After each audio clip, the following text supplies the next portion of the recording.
Take, ready. Hey, world, what's happening? It is still Cam on here. Yep, another one and another one.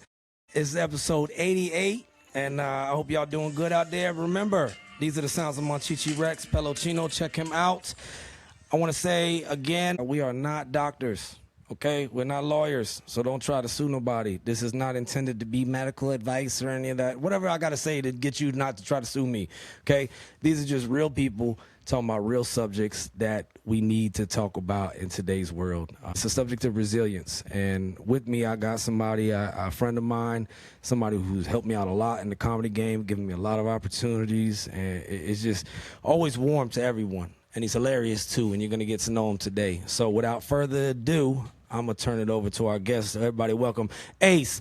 His mother may be listening. So Ace, Mother Foxtrot and Jackson, everybody. Yeah, give it up, give it up. And he's in the bucket hat. He's doing throwback right now. Thank you. How you doing, man? I'm doing good, man. I thank you for having me, man. Thank you. Allow me on your platform, man. This is gonna be a good time. Yes, it is. Yes, it is. Yes, it is. And he likes lemonade. Yeah, that cool, refreshing drink. So shout out Wawa. I don't get paid in the ads, but in case y'all want to give me some money, I'll take it. Wawa, there it is, lemonade. All right, man, I'm gonna get into it. I just said a little something about you, but if you want to tell the world who you are, what's your background, and what is resilience to you? Okay, so my background is I've been doing comedy for 10 years now. 10 years. 10 years in the game. I've been producing shows for the past 6. I'm from Alexandria, Richmond Highway. That's Route 1? Yeah, Route 1. Yeah, Route Richmond 1, Highway. yes. West Potomac Wolverines, even though we moved. Oh, you moved? I wasn't able to be one. Wolverines. But resilience to me, what that is, it means just having that attitude that no matter what roadblocks coming your way, that you're going to overcome them, no matter what speed bumps, anything that comes into you. I mean, we all got speed bumps in life. Yes. Whatever, we all got a goal, and then as you're approaching that goal, some speed bumps or whatever roadblocks don't come. And resilience to me is like overcoming that, just having that go-getter attitude. Like, hey, yo, this is not going to stop me. I want this that bad. Yeah. I don't care what happens. Yeah, I'm gonna make it happen. So that's what that means to me. So I like that, man. I like that. Yeah. To persevere, to push through, always. To do like Sam Cooke said, everybody keep moving on. Got to, man. You got some soul with you. You got some soul with you. I sung it on key as well. Everybody, I tried to flex and impress my guest today, so I've Sam Cooke referencing over here, just trying to be down. But no, sincerely though, that's why there's anybody out there listening, there's no wrong answer to that question. Like, there's no wrong answer to it, because everyone, and that's why I don't, hey everybody, the definition of resilience is, I don't do that, because like the dictionary actually, it's like a scientific term when stuff expands, it goes back, and actually, I got it. But I'm saying how we use it in the quality of our life, not in like the scientific side. Everyone's got their own definition of it, and it's adapting. But like you said, no matter what. Yeah, and that's what helped me out with comedy. And that's why I've been able to be in here for 10 years and go to places I've been and produce the shows that I produce. Because I'm like, I'm not gonna, fold or lack of better words, like kiss ass. Like, nah, I'm gonna make y'all gonna come to me. Yeah, y'all gonna come to me. Yes, and they have been very, very successful on that front. And the cool thing is, and I'm not trying to butter you up or like you said, kiss ass, but I do want to acknowledge, because you give a lot of people opportunities, man, and that's something. Dwayne was on the show. I haven't had Shevitz yet, but he's somebody I admire and respect a ton. And y'all give other people opportunities to be able to come up and get their reps and sets, because that's the only way you learn how to do this stuff. That's the most important thing. Dwayne, shout out to Dwayne. That's like my uncle, and Shevitz, he's like my comedy pops. I did my first open mic, and Shevitz was the host. Your first open mic was with Shevitz? Yeah. Oh, wow. Yeah. Let's go ahead and go into the story. So go ahead. Tell me about it. We was at a place called, so my girlfriend at the time was like, hey, yo, you need to do comedy. Because I was just writing, like, I grew up where Vine was popular, so I would just make the little skits, post it, cut my phone off for like 5 hours, and then go back to it. I didn't want to, but she's like, no, you need to do stand-up. So I was like, you never thought about it before until she said it? I never thought about it before. I just wanted to, I liked to be a writer. I grew up off of In Living Color, and stuff like that. So I just wanted to I wanted to be like a writer. I wanted to be behind the scenes. Yeah. And she was like, no, you got to do stand up. Like, because we worked together, and she was like, you're making everybody laugh, and we're in a warehouse in the middle of the night, and you're making everybody have a good time. Like, people will come. Yeah. Just, what you got to talk about tonight? Yeah. And so, well, actually, while we're on break, since you brought it up. And she was like, no, you got to do it. So she signed me up. Shout out to Canada. She actually signed me up for my first open mic. Found me one in Alexandria at a place called Jolly's. Jolly's. I saw that. Jolly's. Okay. Jolly's, and she signed me up, and I'm not going to hold you. I backed out. I found any reason to back down, and I saw that look of disappointment in her eyes. Yeah. And I was like, oh, damn. So, like, the next week came around because he had it weekly. And I was like, all right, I'm going to go out there. We went out there. Pop Shevitz, he was the host. My man Travis Spencer, he's the one that was curating the whole thing and stuff like that. And we was in a hookah bar. It's a hookah lounge. Mm-hmm. So ain't nobody really paying attention in the hookah lounge. You know, they got soccer going on. You know, they smoking their hookah. They don't give a fuck.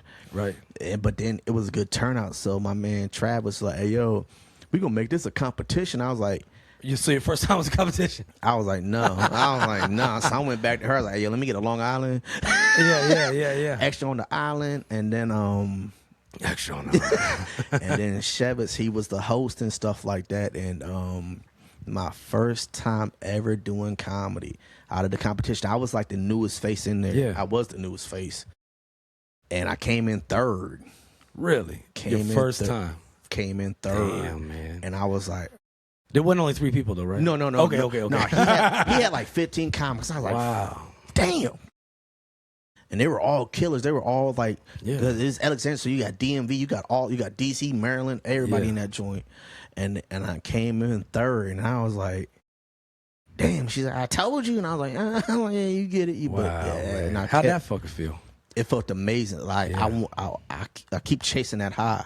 Yeah, I keep chasing that high, and I've done had some stuff like that before, and I was like, and then all the love that Chefs gave to me and Travis gave to me afterwards, like coaching me and helping me, making sure I come back out. Like that's what I like. Like you said, that's why I keep. Hey, yo, come on to the mic, sign up, go up. You show up, you got time, you find out you got a free night. Yeah, come out to my mic, man. You gonna go up. We gonna stay out here. That's awesome. Stay out here and. Yeah. And that's what's cool about the arts in general. To anyone out there listening, you weren't even gonna do it until somebody pushed your hand, or what you say, forced your hand, right?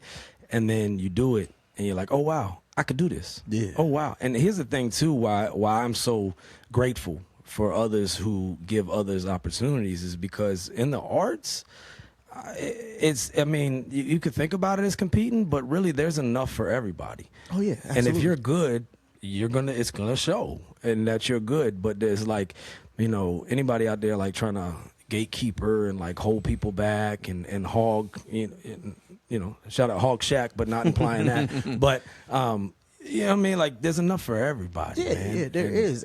We can all eat. Like it's crazy, and when I don't think I really came across like gatekeepers. Yeah. Per se, like I don't know what's going on behind the scenes because I'm kind of to myself. But like once you create a name that's so undeniable, like, you know what I'm saying? Yeah. Who the hell is this guy? Why everybody keep talking about him? Why is everybody jogging to Manassas on a Wednesday? Right, you know what I'm right. saying? Like, you know what I'm saying? Like you create that, you creating that brand. Yeah. So stuff. So. No, it shows through, man. You're just a good human. And I say that not to kiss ass, but I've said it on here a million times before. But, Kanye West said in Big Brother, he said, if you admire someone, you should go ahead and tell them because people never get their flowers while they can still smell them. And I love giving people their flowers. That's why I shout out to Wayne. Yeah. He's one of the first people that came through my second open mic at Carpool on the Fairfax.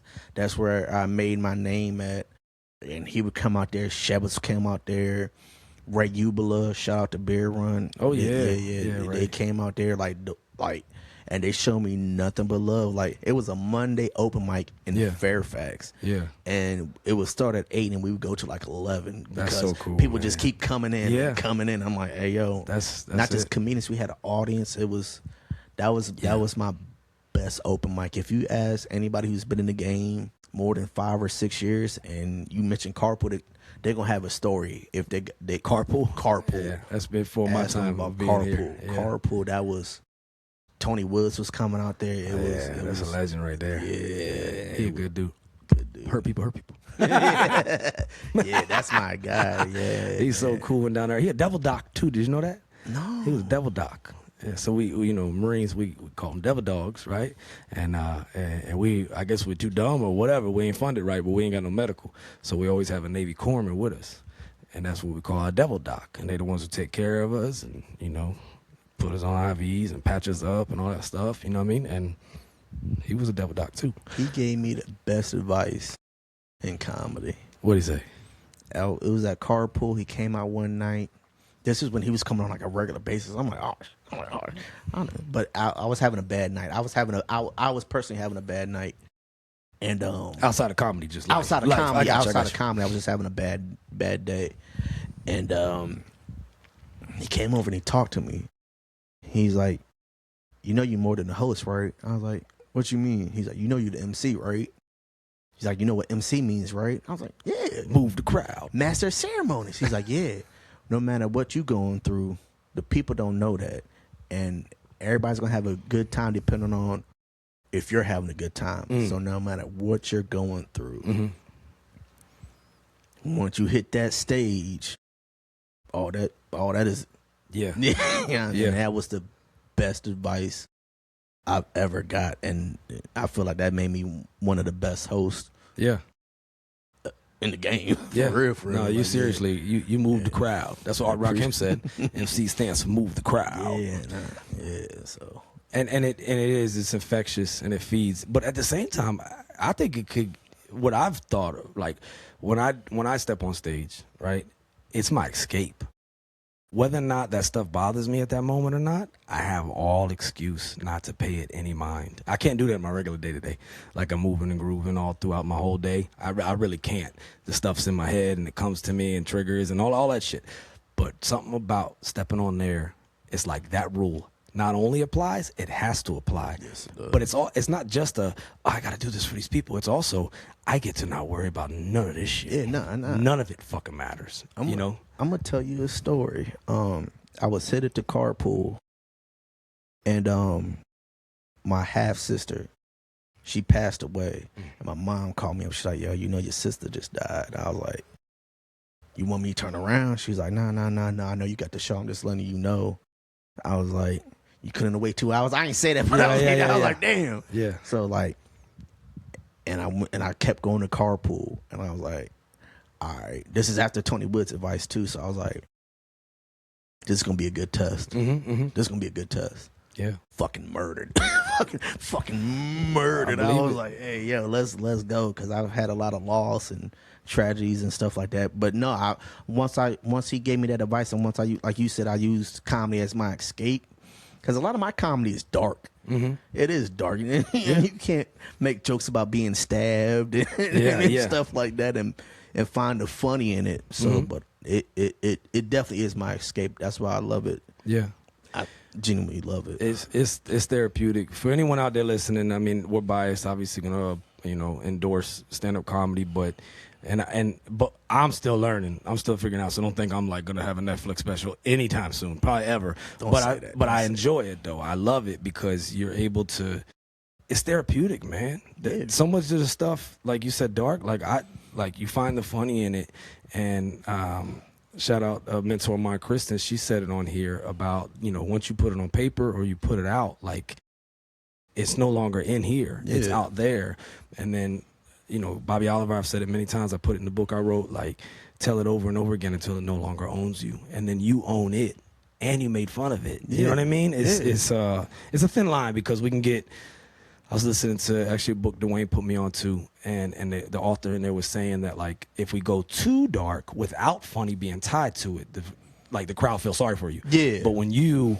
And then you can come off as a victim. But when you say it in a funny way, and, like, I own that shit, you are a victor. Yeah. And it's therapeutic. It lets people know, like, oh shit, like all this stuff is bad, but he's still okay. And you know what? My shit is bad too, and I'm okay. Exactly. Like there's medicine. So many people that come to me, like, oh, I got a crazy ex story too. I'm like, yeah, let's talk about it. Let's go ahead. Let's go. But commiserate, trauma bonding.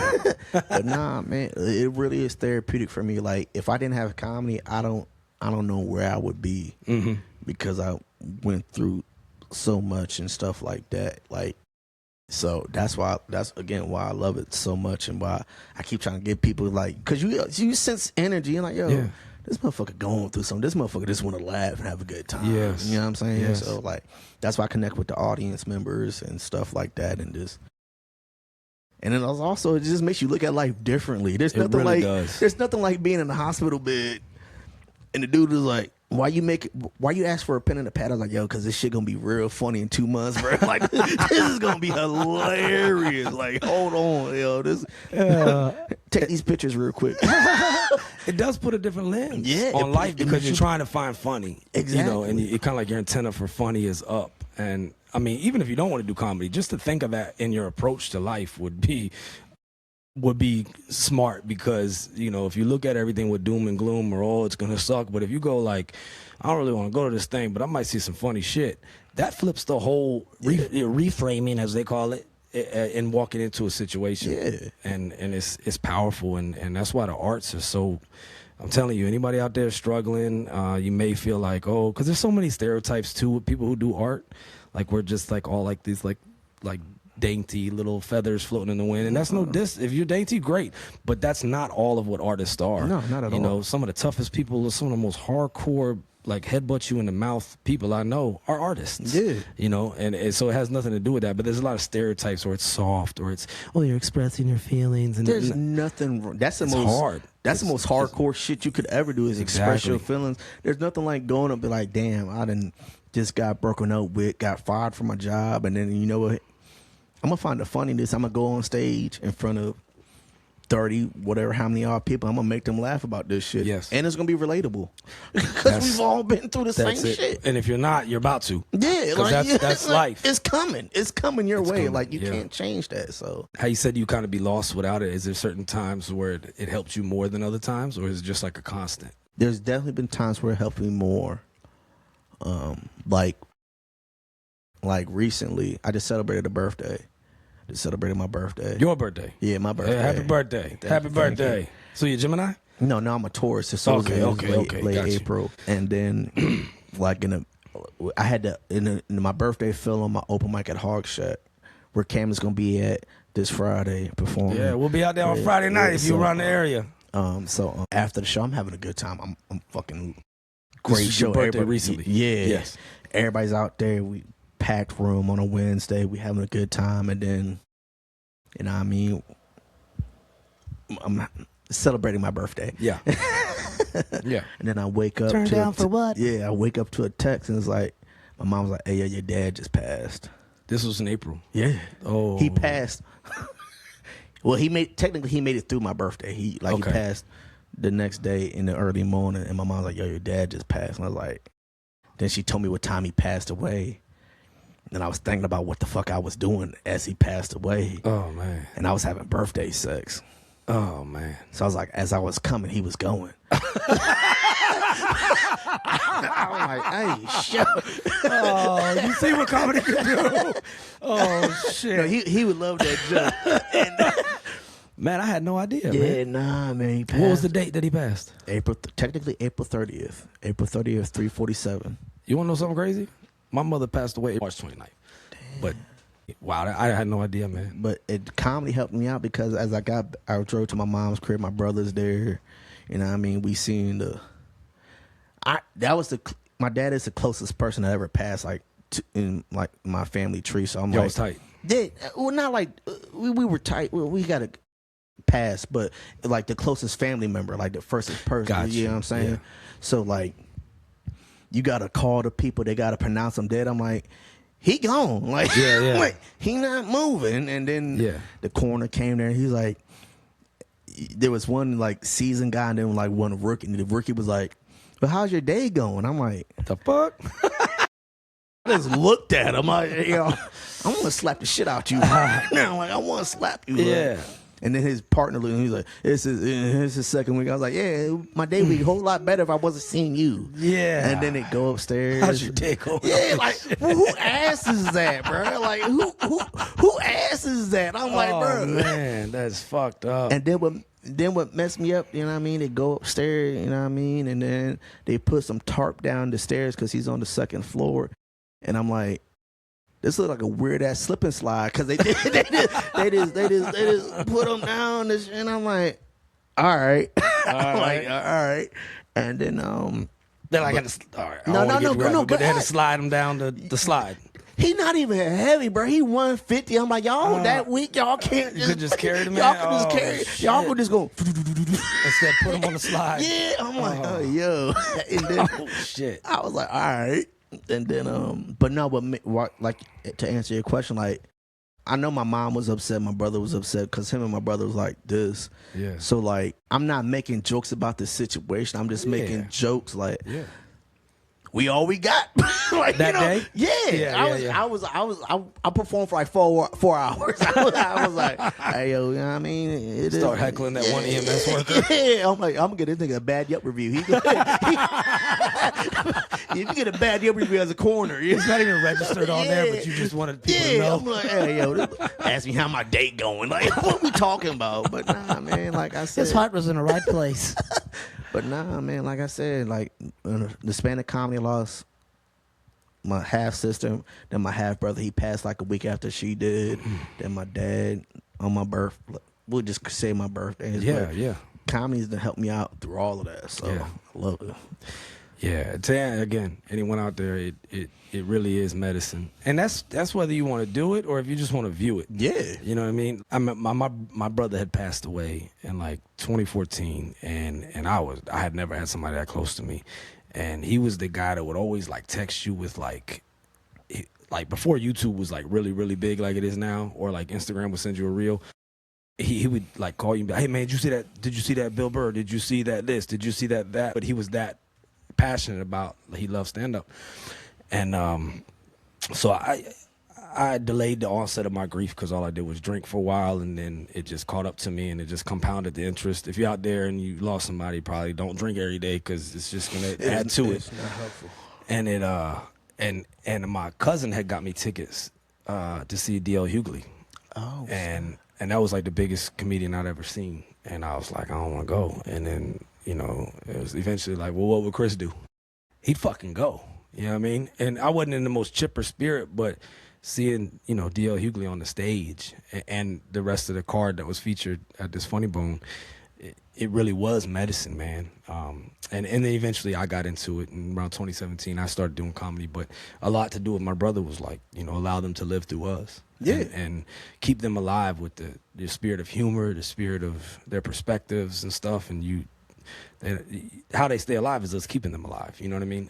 But it's just funny that comedy, not doing it, but viewing it, was something for me at that moment. And it came down to like, what would Chris do? He wouldn't miss out on going to see D.L. Hughley. You know what I'm saying? So I love that you say that, because I've been working on the dad joke, and everybody like, yo, that's a little bit too dark. But I'm like, yo, this is how I'm honoring him. Like, yes. This is how he's gonna live forever. Yes, he will. In my jokes. That's right. Like what? Like, you know what I'm saying? Like, yes. And you keep them alive. Yeah, and he actually, before he passed, he actually made it to one of my shows. He did? Yeah, he made it to one of my shows. Wow, yeah, man. So like, nah, and not like open mic, but like actual, like, yeah, okay, this is I brought him out. Wow. Yeah. Was it one you produced? Yeah. That's so dope. you know what I mean? But no, comedy is medicine, bro. Like and I love that tagline that you have for it, because it really is though. Like, I did a show out in Winchester a few months ago, and one of the dudes, he was heckling, but he wasn't like heckling. There wasn't no malice in it. Yeah, there was no malice in it. Yeah. And then, you know, I went on stage, did my thing, and he was laughing. He joked a little bit, and I showed him attention because everybody else just went on him, and I was like, yeah. But I just knew there was something behind why he was doing that. Wow. So I went over there after my set. I went over to talk to his homeboy. He's like, yeah, man, his mom just died like a week ago, so he just wanted to get outside, bro. And I appreciate you for not shitting on him. Yeah. Like, actually. And we dapped it up. He's like, yeah. And then he told me, I was like, bro, I appreciate you felt the need to come out here. I'm glad. I hope you had a good time. He's like, no, I had an amazing time. Yeah. He was like, I was like, yo, that's what this is for. Like you said, not just doing it, but viewing it as well. Yes. It's crazy you share this because I think around the same time I was in the beginning of May, I did a show. Thank you to Eugene Basham and thank you to Jen Adams for allowing me the opportunity. Awesome comedians, awesome humans. But Jen was the headliner, and she gave up some of her time so that we could get time on the stage, right? And I was like, yes, it was at a VFW or something down in Florida. It was in they call it Crestview. Florida. Really cool people, right? But, you know, obviously every area carries its own stereotypes and stuff, but it was some really cool people out there. There was a guy sitting up front, and he was just really into the show. And, like, it got so bad, man, where me and this other, Kevin Davis, the Marine of Comedy, the Tequila Pimp, he was there. Like, we was about to go strong-arm this dude because he wouldn't let her finish her thought, right? And I was like, and she used to be a regular at the Comedy Store. She runs her own club out west. Like she's top tier, you know what I mean? And an amazing human and always humble to give advice and just really cool. But I saw grace in action. It's easy to talk about be graceful, be kind, all of that shit. I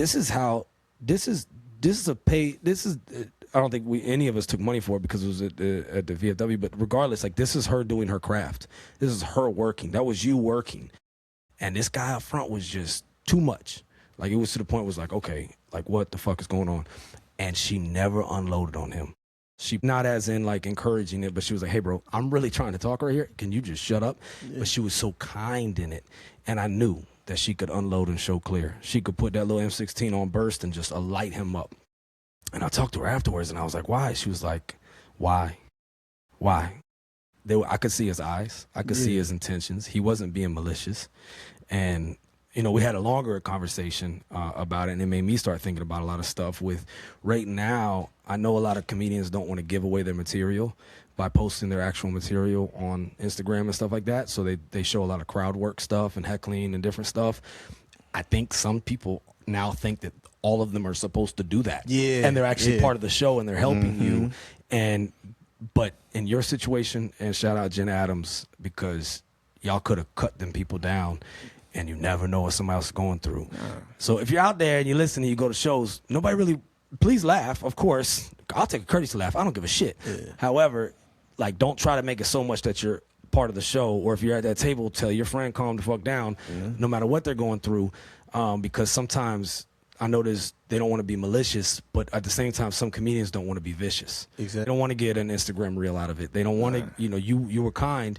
And it's for good reason, because what if you did? What if you've been like security, or what if you did just chop this man down to nothing? He already going through so much. Yeah. I'm sure there was probably some substances involved. Yeah, oh yeah. You know what I mean? He was throwing them shits. That was my first tell sign, because he was just throwing. I'm like, damn. Yeah. Even the bartender, like, damn, homeboys. Yeah. You just never know what somebody else is going through, man. I'm like, that. You don't just drink like that. You know what I'm saying? Like, and you found out why his mother had just passed away. I'm like, my man hurting right now. It's probably his first night out. Yeah, period. It was. Wow. It was his first night out. Good on you, bro. And I don't want to encourage hecklers at all. It's annoying. It's disrespectful. You know, I think in that book Dwayne put me on to, like, the guy's like, heckle comeback. He's like, I don't come to your job and take the mop while you're doing your job. You know, it's similar to that, but not all of it is done with malice. Exactly, and that's what you gotta. That's what you will see when, you know what I mean? You'll be like, oh, this person just being a drunk asshole. This person just being a dick. But there's a difference. There's a major difference. This guy he hurting. he just bleeding out. And good on you for having the heart of empathy and compassion to see that. And shout out again, Jen. That I was so impressed, man. I was like, that is grace in action. It's easy to talk about be graceful, be kind, be empathetic, you know, all the sound bites. It's another thing to fucking live it. Yeah. You know? Absolutely. And that's why that you telling me that impresses me even more about you, because you could have, you could have, in a sense, murdered that man that night. Oh yeah. You know? I'm lethal. I had like one heckler before where it was just him. It was just, you know what I mean? He was just on some. Yeah. And I was like, all right, bro. I'm like, I'm going to give you one good jab. And I'm like, that's why your girlfriend's not with you right now. Right. Some soda. I might have been there for that one. I think I might have been there for that one. I'm like, you know what I'm saying? Like, you get 15 seconds.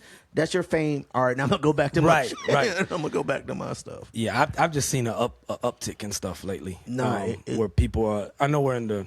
We're in different times, period, 2026. Everybody thinks they have a voice on shit, but like there's a reason why there's one microphone. Yeah. But people I think they really think they're helping because they're seeing all these reels. And I get it why comedians aren't showing all their material. You don't want to do that. And then, you want to have some surprises, right, when you go and perform. So you're getting activity and you're showing how funny you are off the cuff and stuff, and it's great.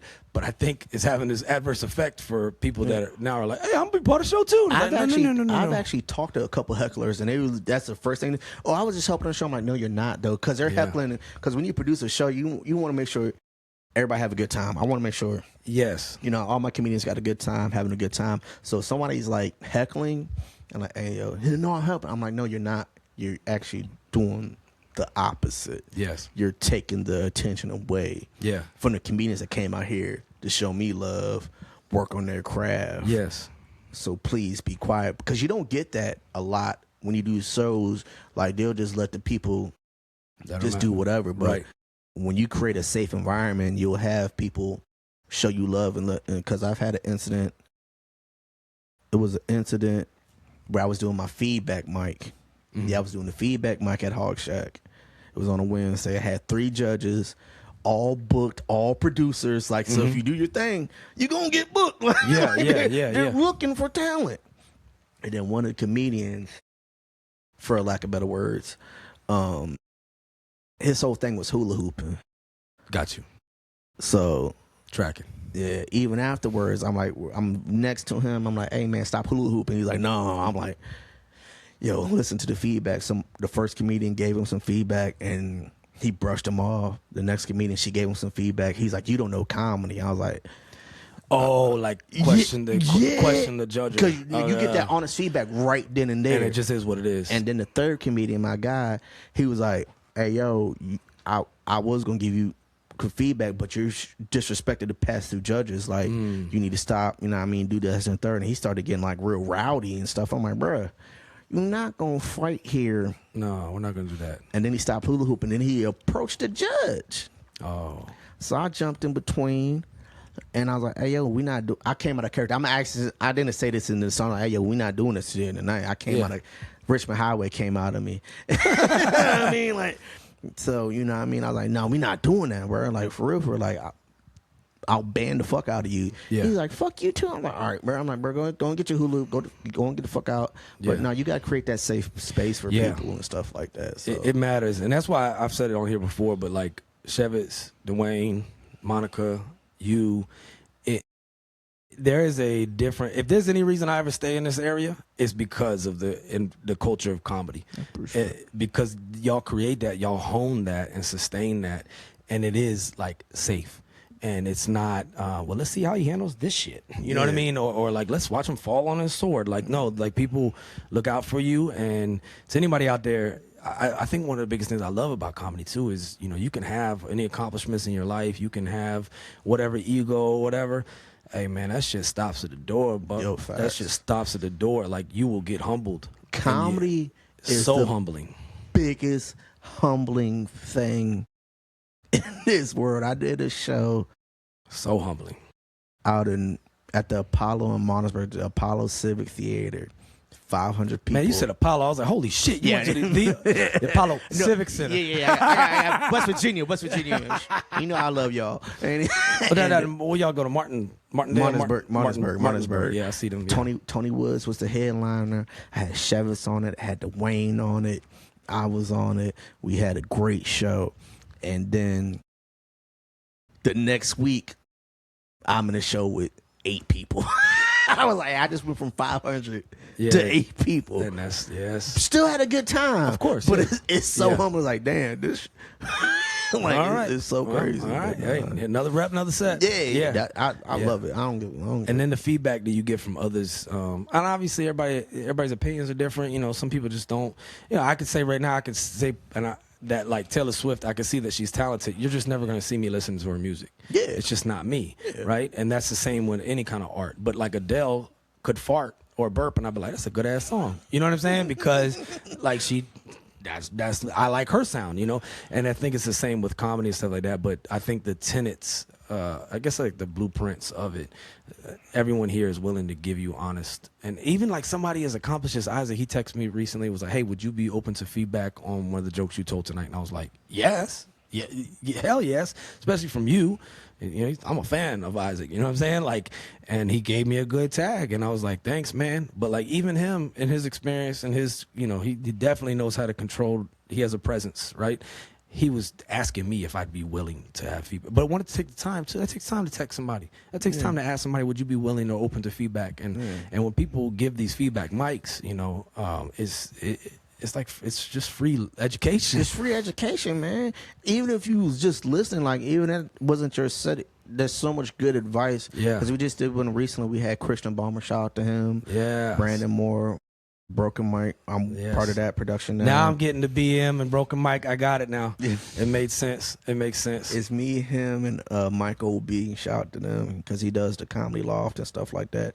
And then we had Pops out there, and they was just giving nothing but good feedback. That's awesome. And I could see even the comedians that were going on, they were listening to, like, because all that advice could help you out. You know what I'm saying? That's so right. That's 100% right. And you just, like, we don't know, yeah. And you don't know a lot of stuff till you do it, and then you go, oh, okay, you know. So you got. If you're not humble, you'll get humbled, or you just won't be dealt with. Yeah. If you're an asshole. Yeah, you world's full of assholes right now. Let's outnumber the assholes, everybody. Let's please, because everybody's, like you said, just trying to have a good time. Yeah. And that's what I really enjoy about it. I've done comedy in different areas, and this area is very special in that regard. Nobody's really trying to backstab each other or shit talk, or I haven't come in contact with it yet. If it does happen, I don't know. I've had good experience with everybody, and everybody's just like, you know, like when we go to a mic, everybody's hugging and shit. Like, I'm like, oh shit, I'm about to get some hugs tonight. You know what I'm saying? Like, and it's like the island of broken toys. No, I'm the water guy that shoots jelly. It's a good community, man. For the most part, it's a good community, man. Everybody's just trying to, you know what I mean, work on their stuff. You know what I mean? Everybody got different viewpoints and stuff like that. But at the end of the day, we got one thing in common. We're going to say try to make people laugh. That's it. Yeah. We just trying to make people laugh. I ain't trying to hurt no feelings. Right. You know what I'm saying? I'm just trying to tell my story, make people laugh. Yes. And those people that are just going out there for shock value, like, they got a short shelf life. They ain't gonna be in there too long. You know? It wears off. It wears off. But there's good people doing it. So that's why I gotta say it again. Anyone out there if you're dealing through things, you're working through things, either go to live comedy, because we are in a good place right now as far as in our history, our timeline. Like, I remember people say the 80s, it was really big, and the 90s kind of fell off. In pockets, we had different things, and then it kind of come back. But like, there's a resurgence, especially in a post-COVID world, that there's a lot of live comedy out there, and whether it's, like you said, 8 people or 500. Like, the comedians are going to give their best. I still perform. It's like you're in the middle of like MetLife Stadium or something, Madison Square Garden. Same effort every time. I did a show out in West Virginia. We had like 4 shows back to back, all sold out, like in some months. And then it was just one of those off times, man. It was one of those off times. Had a great lineup. I had Ray Ubla again. Shout out to Beer Run, him and Steve Tracy. And then I had Ray as the headliner, had a couple other comics, and man, I'm not gonna tell you, bruh, it was like 5 people in that joint. I was like, I don't know what happened. I was like, we was on a roll. We was, you know what I mean? And then this is how I found out who was real or not, because one of the other comics, he was like, I only perform if it's a full house, and he just walked the fuck out. No. I was like, I thought we were friends outside of comedy. Yeah, you gonna do me like this? Like, I'm still gonna pay you. Like, I'm still gonna give you the money that I promised. I'm gonna leave out here broke. Like, I'm gonna pay you for your time. He's like, nah, I can't do it, and just walked out. But then the other comics stayed. My man Ray stayed and crushed that shit. Yeah, we had everybody, and we still had a good time. Because it's crazy. Because I'm like. And then the guy that I'm talking about, not even doing comedy no more. That sucks, not even doing comedy. I'm like, bruh, like, that sucks, man. You walked out on me. That sucks. On some goofy shit. That just sucks, because that's a missed opportunity, and that just sucks. I think I was hearing, I think his name's Eric Griffin. I think He's a comedian out in the West Coast. I might be messing up his last name, but he had a good podcast I used to listen to, and he was saying how, you know, the dream is to perform, the dream is to do comedy. Yeah. And he went on a road show, and he was in like a fucking hole in the wall bar that was just like nobody was at, and he was on the mic like touching, it's like beep, you know what I mean, the feedback and stuff. And he realized right before he started talking, I'm doing comedy. Yeah. This is the dream.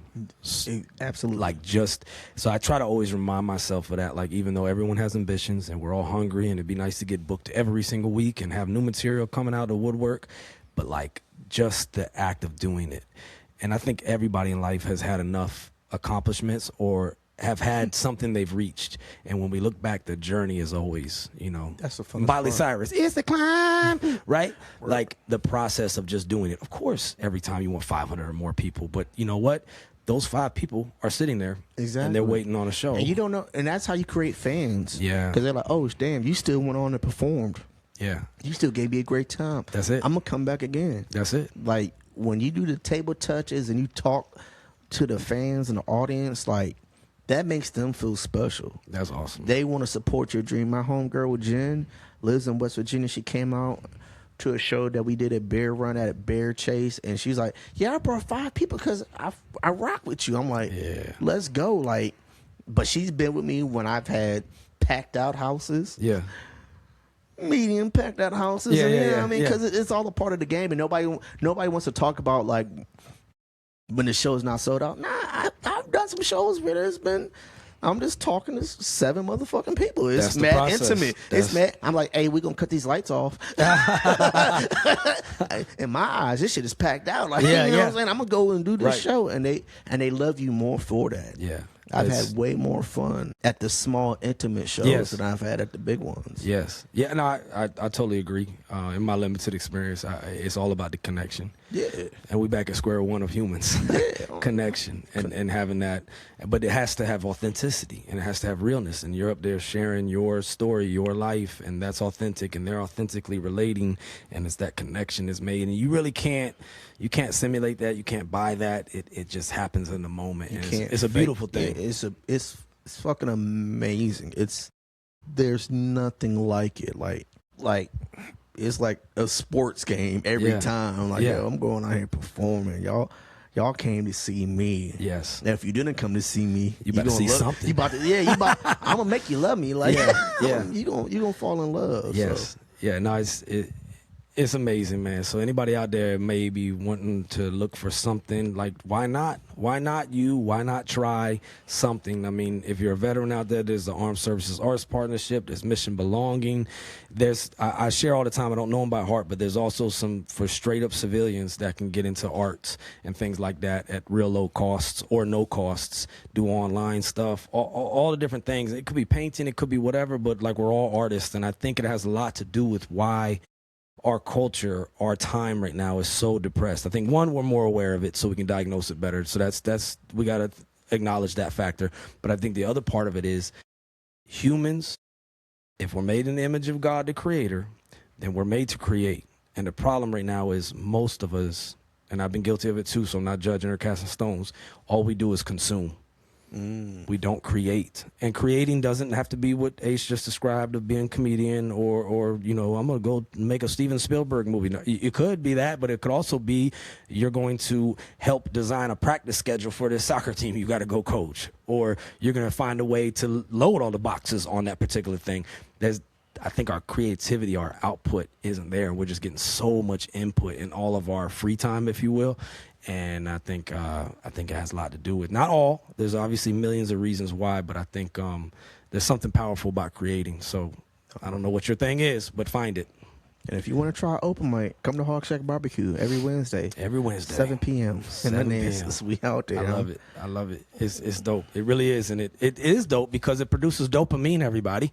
So it's dope to the pure meaning of dope. How has comedy helped you in, like, the 10 years is a long time, man. And I know we don't have to stay all with comedy, but how has it, like, giving you different perspectives and things of that nature that you were maybe ignorant to before? Damn, that's a good question. It made me realize that I could never really have a bad day. Even if I'm having a bad day. Even if I'm having a bad day. I can flip it. Yeah. I can flip it. I can find some funny in this. I can find that's how it's helped me. Like, that's definitely then just going out and just being around comedy. Because sometimes I just want to go to an open mic or a showcase. I don't want to perform. I just want to, you know what I mean? I just want to sit back, you know what I'm saying? I just want to sit back, relax, and watch everybody else have a good time and stuff like that. And that has helped me out a lot too. But it changed my mindset, because you got some comedians that come out here with the, you know what I mean, typical rinky dink. You know that's not really them. They leave the stage and I don't know who you are. When I leave the stage, you know who I am. Like you know, oh, I feel like I know him. Like, you know what I'm saying? Yes. So it changed my mindset, and then being able to like I said, turn any situation. Like, it's just looking at the glass half full. It changed my mindset on that. I can never have a bad day. Now, I do have some bad moments, but I never have a bad day. Yeah. Never have a bad day. That's something, right? That's what we want SSRIs to do for us. Yeah. That's what we want medicine to do. And it does. But on top of that, natural medicine. Yeah. Yeah. And when I was doing my sobriety, that was my biggest fear. Was not doing comedy? No. Or feeling like I was going to lose myself or not be as funny. Got you. But then when I was sober, I'm still battled with this shit. I'm not gonna act like I'm on a pedestal or nothing like that. Yeah. You know what I'm saying? But when I was sober and I was still able to get the same pops, if not more, like it helped me out tremendously. Yeah. And then when people could relate, oh yeah, I'm sober too. I'm 14 months sober, or I'm 14 days sober, or 14 hours sober. You know, you know what I'm saying? Think about 6 hours sober right now. You know what I'm saying? It's it just builds that connection. So it like comedy is powerful, but it definitely has changed my mindset. Like, I'll find the funny in anything. Yeah. I feel like that's why people also like to hang around me, because like, even on a bad day, this motherfucker gonna make me laugh. He gonna find something stupid to talk about. I mean, carrying your father out after passing away and doing 4 hours of material. Yeah, I was like, hey, I'm like, hold on, let me write this down. This gonna be good. I'm like, you said that shit for real? Like, yeah. Well, I mean, hey, it works, and that's. I tell you what. I gotta say thank you to you and thank you to everybody we've already mentioned, because for me, in this period of a transition that I've been going to, I've never felt like I lost my tribe. Like, I found y'all right as I was putting in paperwork to leave active duty, and I came out to when we all used to go at where I first met you. You was emceeing that night too. It was at the spot in the Potomac, Brew Republic by Shevitz. Yes, and just the environment and everyone was welcoming and hey, what's up, and just seeing that connection, and it's like a shared misery, and that's something about like military experience. Like, it's a lot of times trauma bonding and sharing in it. But I never felt like, and I love y'all Marines and sailors, I love you forever, and I'm still connected to a lot of y'all, but I never felt the disillusionment, the downward spiral that I know a lot of veterans go through when they leave active duty and they go back to the world. You know, I've been at this for a little while now of being out and having my DD-214 alumni, but I never felt like I lost my tribe, because I had another tribe, and it was comedians. And I mean, it's a beautiful culture when people. Obviously, y'all know more about me than a lot of people do because of the shit I share. You know what I mean? Yeah. And maybe people listen to the show know a lot about me, but I don't just go around like, you know, just telling anybody because I trust. But I share it here so that way it can let people know that they're not the only ones, and et cetera, et cetera. But you give so much of yourself. You pour and you're vulnerable, and you're obviously like what's crazy to me too, for me, is like I get real kind of paranoid and stuff in public and get a little bit too alert and shit. They call it situational awareness, but it's kind of annoying when you're trying to have a good time. But I can go on stage and feel like I'm in control. Oh yeah. And I'm not. I'm actually the easiest target if somebody came in with a gun. Right? Like there's a spotlight, shoot him, right? Yeah. But for some reason, whatever it is, I feel like at peace at whatever. So between the tribe and that feeling of serenity, it's the only thing I can call it, man, is that's what it is. And yeah, you pour yourself out, and sometimes it's better than others, and sometimes it's just, I know for me, it's just a straight bomb and bullshit, but it's still a rep. It's still an opportunity. I still got to do it. You know what I mean? And that's why I think art saves lives, man. No, you're absolutely right. And I like the word that you use. You use the word vulnerable. Yeah. And any great comedian is vulnerable. Mm-hmm. Every great comedian is vulnerable. Like one of my favorites is, of course, Richard Pryor. Oh my God! Yeah. You know how fucked up it is to light a match and be like, "This is Richard Pryor running down the street." That was him saying that about Richard Pryor. About himself. Like, you know how crazy that is. Yeah, that he called himself on fire, freebasing. Yeah, and then shared it on the Sunset. And then shared it, and people laughed. You gotta be vulnerable. Yeah. That's my one advice. You gotta be vulnerable. Like one of my other favorite comedians is Ali Sadiq. He did 9 years Fed time out in Texas, and all his specials is talking about, not all of his, but he's talking about the jail experience and stuff like that. I feel like that's relates to me, because I'm like, I've been through some shit. I've never been to jail, but right, no. But but you can. It's relatable. Being that vulnerable on stage is empowering. Like, yes. Nobody could steal that joke. Nobody could steal that shit. No. Like, nobody could steal my stab story or you know what I'm saying? Like, no, they cannot. No, you know what I'm saying? That is yours. Yeah, like if you even mention, oh, what the hell? But no, and I like to see people grow and get that. Every advice I get, new comments like, yo, how vulnerable are you willing to be on stage? That's what I'm like, how vulnerable are you willing to be on stage? Because then you're gonna stand out. Then you're gonna make a name for yourself. Yeah, because it's definitely unique to you. And that's what the thing I've heard a lot of people say is the originality of art and the authenticity of it is what is best. And that's where we can see, I'm not saying I'm them by any means, but you know, you can see some artists as they progress, if they don't keep a good team around them, like you'll have these executives, and like, I'm just thinking music for instance, you know, either they put them out as a certain thing, a cookie cutter thing, or they want to cookie cut them as they go, and they're not really telling their truth anymore. And we've seen it happen. You've watched documentaries, biopics, all that shit, but they got away from them. And then now it's just anybody can do that, right? But yeah, there's something that it has to be real. It has to be authentic from you. I think there's a scenario. I think it was Seinfeld and it was Chris Rock. They fucked around one night to just prove this point and did each other's material. And both of them bombed, just to prove that I can't tell his he can't tell mine. Like, it's just, of course, there's gonna be thieves and hacks and all that kind of stuff.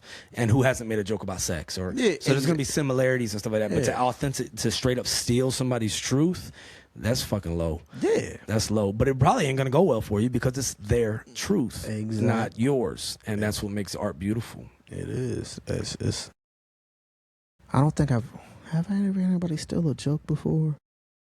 Wait, you know what? Yeah, I did. I did have somebody steal a joke before. Damn. How'd that feel? Oh, I was livid.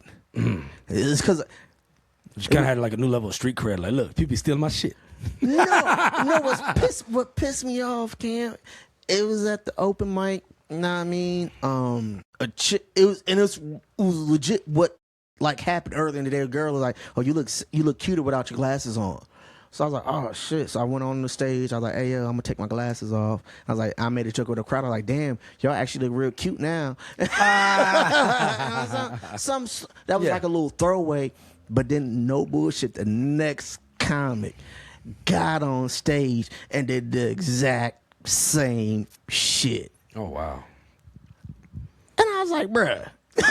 We was all right here. I was like, bro, I'm right here, bro. I didn't even go to the bathroom, but it was a little throwaway. But I was like, it made me feel a little. I was like, damn. Well, you know what they say the highest sign of admiration is what the fuck they call imitation. Yeah. So maybe take it as like that. Yeah, I took it as that, but I was still a little bit mad. Damn, I was like, damn, bro, you couldn't wait like 2 more comics. But it's all love though. But it's a cardinal sin, man, to do that kind of stuff. I've heard of those stories of people doing that, or people going to open mics, not performing, but just taking notes the whole time. Oh, of other that people. irritates the fuck out of me. That's not right. If you're out there doing that or thinking about doing that, don't do Stop that. it. That's not nice. No. That's just not nice. That's just playground rules. Not nice. No. Smack your hand. Not nice. No. Don't do that. That's not cool. How much has resilience played in your, like, at times when what are the things out there that you've done, and we can keep on comedy if you want, that have helped you stay resilient? Like, what's worked for you so far in your journey of life, and from Richmond Highway to now doing this, to now you're not only getting booked, but you're producing shows that are giving other people opportunities, and you're traveling outside of just the Commonwealth, and you're going other places. What are some things that have helped you remain resilient? Seeing the end goal. See the end goal. Being resilient. We'll do comedy first, but like once Carpool shut down, I was kind of lost. I was like, fuck that. I put all my eggs in one basket. I'm like, yo, we out here, we doing the open mic. It's helping me get booked. You know what I mean? I'm doing my thing. And then when I lost that, I was like, do I just stop now? Do I just keep going to other people's open mics, or do I keep going and find my new Carpool? And I was like, I think I was stagnant for like a couple months, and then I was like, nah, man, nah. I'm better than this. I'm bigger than this. And I was like, I like meeting the new comics. I love meeting the new comics and stuff like that, and giving people their time and stuff like that. So I was like, you know what, I'm gonna make a new Carpool. Fucking, I'm gonna make me a new one. I was lucky. I'm gonna make it. Yeah, I love it. I'm gonna make it. And then I found fucking Scott, the owner of Hog Shack, pitched him my idea. He was down with it. And like I said, we made it to ABC7 Good Morning Washington twice. We got the Hog Shack Wall of Fame. Like, we're doing things. Like, we're doing awesome. Our thing out there. We was able to do a comedy for a cause, where the proceeds went to my job, Northern Virginia Food Rescue, where we actually feed all of Prince William County. So we raised over $1,200 for that. Damn, So that's yeah, tight, man. it was. I was like, Literally everybody can eat. Yeah. we was doing our thing, and that's what it is to me. And then outside of comedy, you know what I mean? Like, my life got uprooted a little bit like 2 years ago, and I was like, damn, I don't want to be here no more. Like, I kind of don't want to be here no more. And but I was like, nah, fuck that. I can't do that. I can't do that. You know what I mean? But the thought was there. No. Oh, absolutely. Yeah. Oh, absolutely. And I was like, but I had good people around me and stuff like that. And I was like, you know what? The book is closed on that chapter. Okay. The whole make your new book. I'm gonna drop a sequel. How I'm gonna rebuild this shit. How I'm gonna come back and be even better. Yeah. And that's what I have been, and that's when things fell into place. Made it to the improv, DC Improv. That's tight. And stuff like that, and things just kept falling into place. I kept getting these blessings, and I was like, all right, I'm getting these blessings. I'm not gonna. Don't block your blessings. Yeah, I ain't going. I'm gonna get. We're our own worst enemy. We're our biggest roadblock. Y'all heard that? I needed to hear that. We are our biggest roadblock, and I was like, people is offering me these opportunities. Why am I not gonna do that? Yeah. You know what I mean, you want me on your show. You want me out here. Want me to be part of this comedy. You want me to go to Massachusetts and North and South Carolina. Why am I gonna say no to that? Yeah. Yeah. Nah, I mean, nah. So just being resilient, and then that's how I found Northern Virginia Food Rescue, and we've been able to do so many great things. Like, we feed over 700 families a week alone. What? Man, Yeah. that's amazing, dude. Yeah, we rescue food. Like, Like the food's running away, and then you like, No. like So, so food Got restaurants. some running food over here. I'm gonna call the SPCA. What we do is like people will throw away food for the stupidest reasons. got you, like, got you. Like they'll throw away food because the driver took a sharp turn and then the pallet fell over. Mm-hmm. Now you just gonna throw away 15 pallets of fucking food. Yeah. Because they don't want to do the manual labor and make the pallet pretty again and pull it off. Mm-hmm. Like we rescued 10 pallets of steaks because Rose and Dumfries, they ordered too many when they first opened over the inventory. They had nothing to do with it. So we rescued all that and we was able to give people steaks. That's a big operation, man.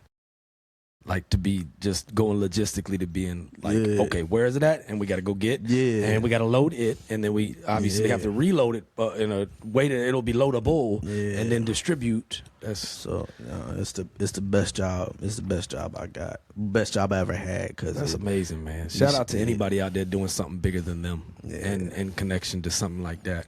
Because this area, people, I always assumed, because I'm from Southeast Virginia, that Northern Virginia was all rich. Nah, Everybody was just rich, or they were in the government, or they played for the Washington Redskins Commanders nowadays, right? That was my perception of Northern Virginia. Fun fact: the food insecurity in Prince William County is 43%. I believe it. Another thing is too is how much the cost of living is here, and the lack of public transportation.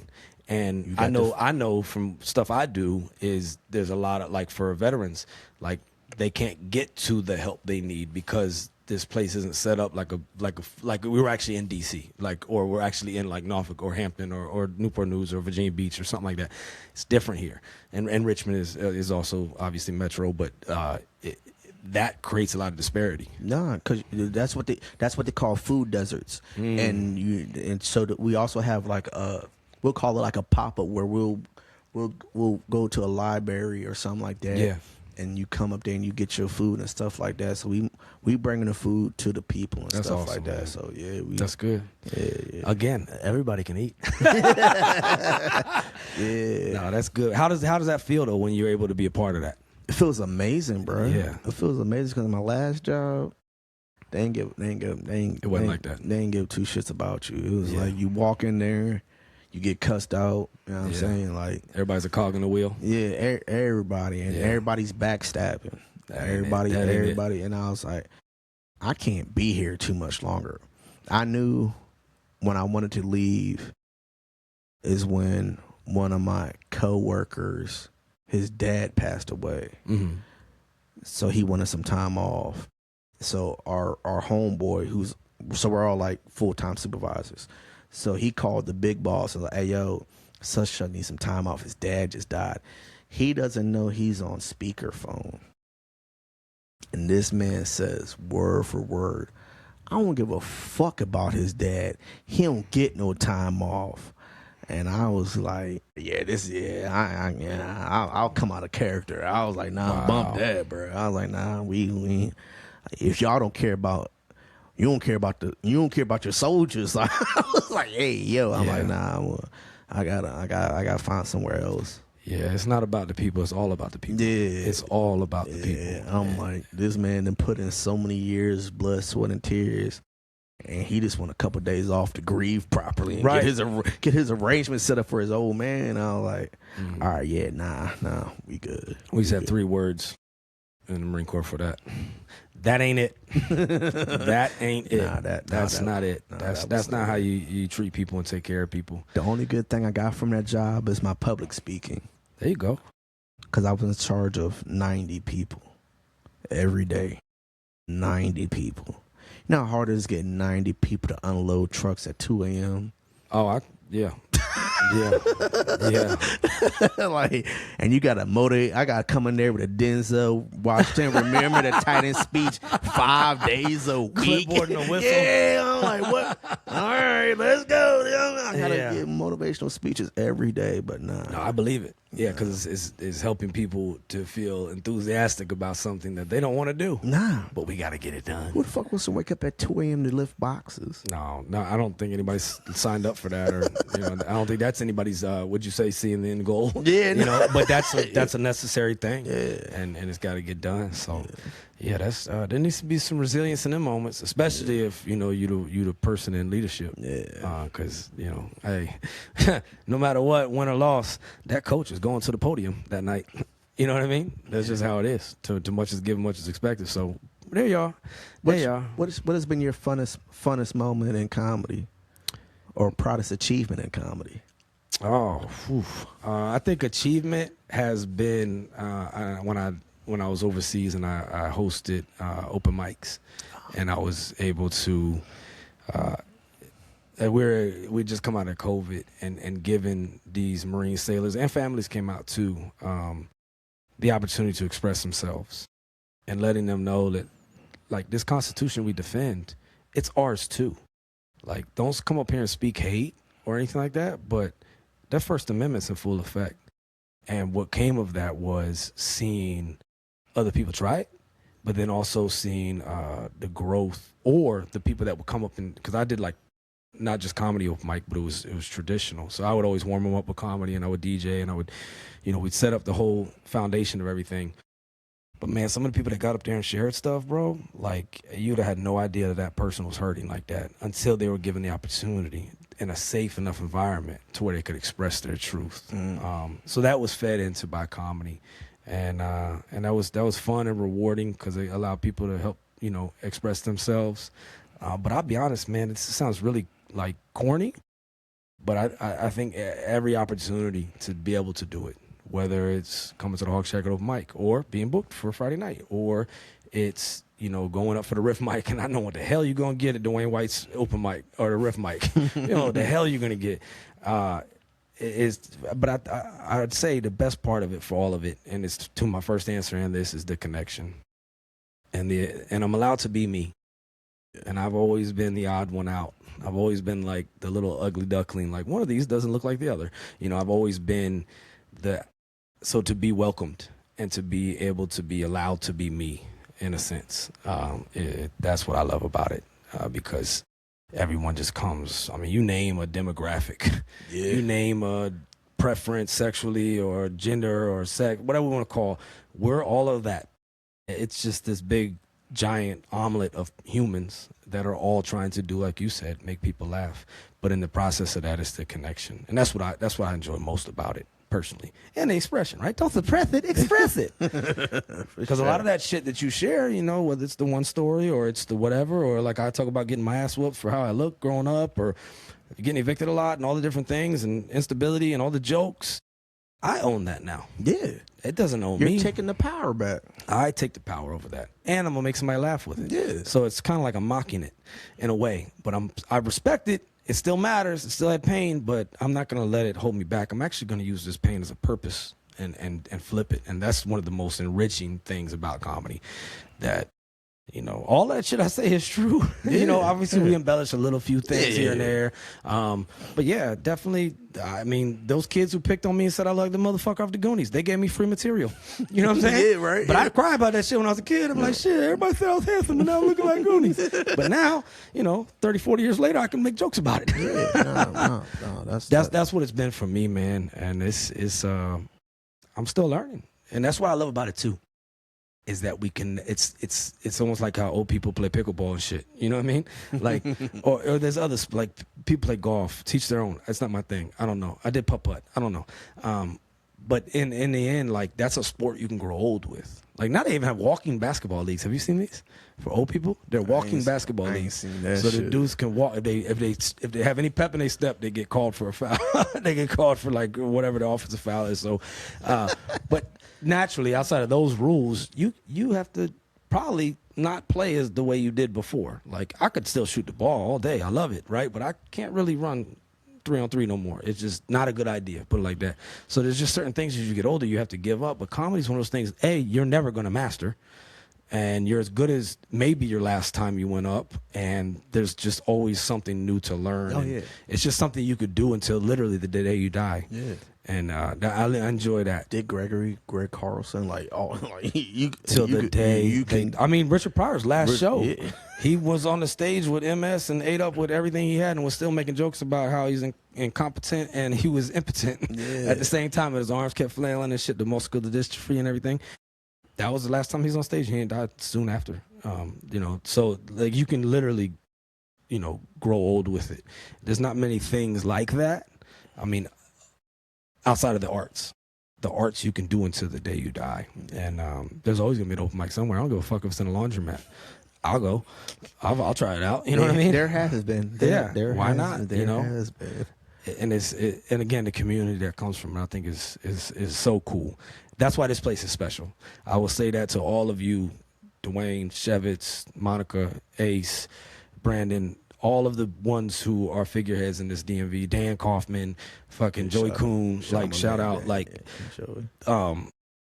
yeah, the environment y'all shape and share and sustain it's amazing. And I'm not trying to kiss ass or any of that. I'm just acknowledging something that is different about this place. And I've done comedy in California. I've done comedy in another part of Virginia. I've done comedy overseas. And this has been a very special place as far as the relationships are concerned. Yeah. When I did the DC Improv for the first time, Dan was on the lineup with me, and it was so great to have like somebody that you actually rock with, like on the. I was like, that motherfucker's so funny. I was like, you want carpool? He's like, yeah. I was like, thank God, because I don't want to drive. Oh, but God, that's my guy. God, he's so goddamn funny, ABG, man. shout out ABG every Monday. That's my guy. Yeah, man, it's a lot of good people here, and that's the cool part about it. And people want to see people be successful. That's not the case everywhere in all things. I think it's more prominent in comedy than any other thing. Like you want to laugh too. Yeah. You know what I mean? Like there's when y'all go up, I'm just sitting there like a little fan. Like I'm not even in my notes now. I'm like, oh shit, Ace going up. Let's see what he say today. Shevitz, you know? Shevitz gave me some really, really, really great advice, and he was like, and it helped me become like a better host, a better producer. He was like, it's not about how funny you are, it's about how many people you help put on. And I was like, damn, that's a gem. Yeah, it is. He was like, how many people could say that you actually helped them or gave them time? Yeah. Or went out of your way? That's what your legacy, that's what a real legacy is. How many people you help put on. So I'm like, you're right. Yeah. No, he's right. I ain't never really seen him be too wrong, to be honest with you. I've never seen him wrong. Wise. Dude, so smart. So his vocabulary, just the way he be playing with words, and just, he always drops some knowledge. Like, very smart. Fucked up part is he be dropping knowledge, and if you ain't listening, you won't pick up you won't pick up on it, but he just dropping knowledge constantly. Yeah, what did Dave Chappelle say about when he met Nipsey Hussle? He's like, I seen a walking fortune cookie. You know what I mean? Just wisdom, just spewing out. Yeah. But it's like I got tatted right there, man. The effect you have on others is the most valuable currency there is. Yeah. That's Jim Carrey, a comedian who said that. And that's the truth. That's what he's saying right there. That's your legacy. It's not, to quote Denzel, like, it's not stuff. The Egyptians tried that shit. They tried to bring that shit with them, and they just got robbed. You know what I mean? Exactly. And killed a whole bunch of cats and fucking servants too, fucking assholes. But nah, like that's what I want my legacy. I want people to be like, yo, Ace, good guy. He gave people spots and time and did 4-hour open mics so everybody can get on stage. But I like that's how you know you doing something. I'm like, all right, I like that. So that's what. And just you seeing, and anyone out there, right, listening to this, take it as a dose of inspiration to maybe put some fuel in your tank. Metaphor, right? Your tank, right? Nobody drives their car on purpose until it falls out of gas or runs out of gas. We stop, we fill it up along the way. Zig Ziglar said it first. I'm just regurgitating, but fuel for your tank metaphorically. When Dr. Maya Angelou said, if you don't like something, change it. If you can't change it, change your attitude, right? Change your attitude. And so you didn't like what was going on, carpool's over. Change it. Yeah. Create your own. You know what I mean? And then you have, right? And I think there's such a power in that ownership of saying, and you even admitted to, and I've been feeling like that a lot lately too, stagnating and being like, nope, I can't do this. I got to keep on, moving. But I'm gonna build this, and it's gonna force me to to grow and to also help others grow.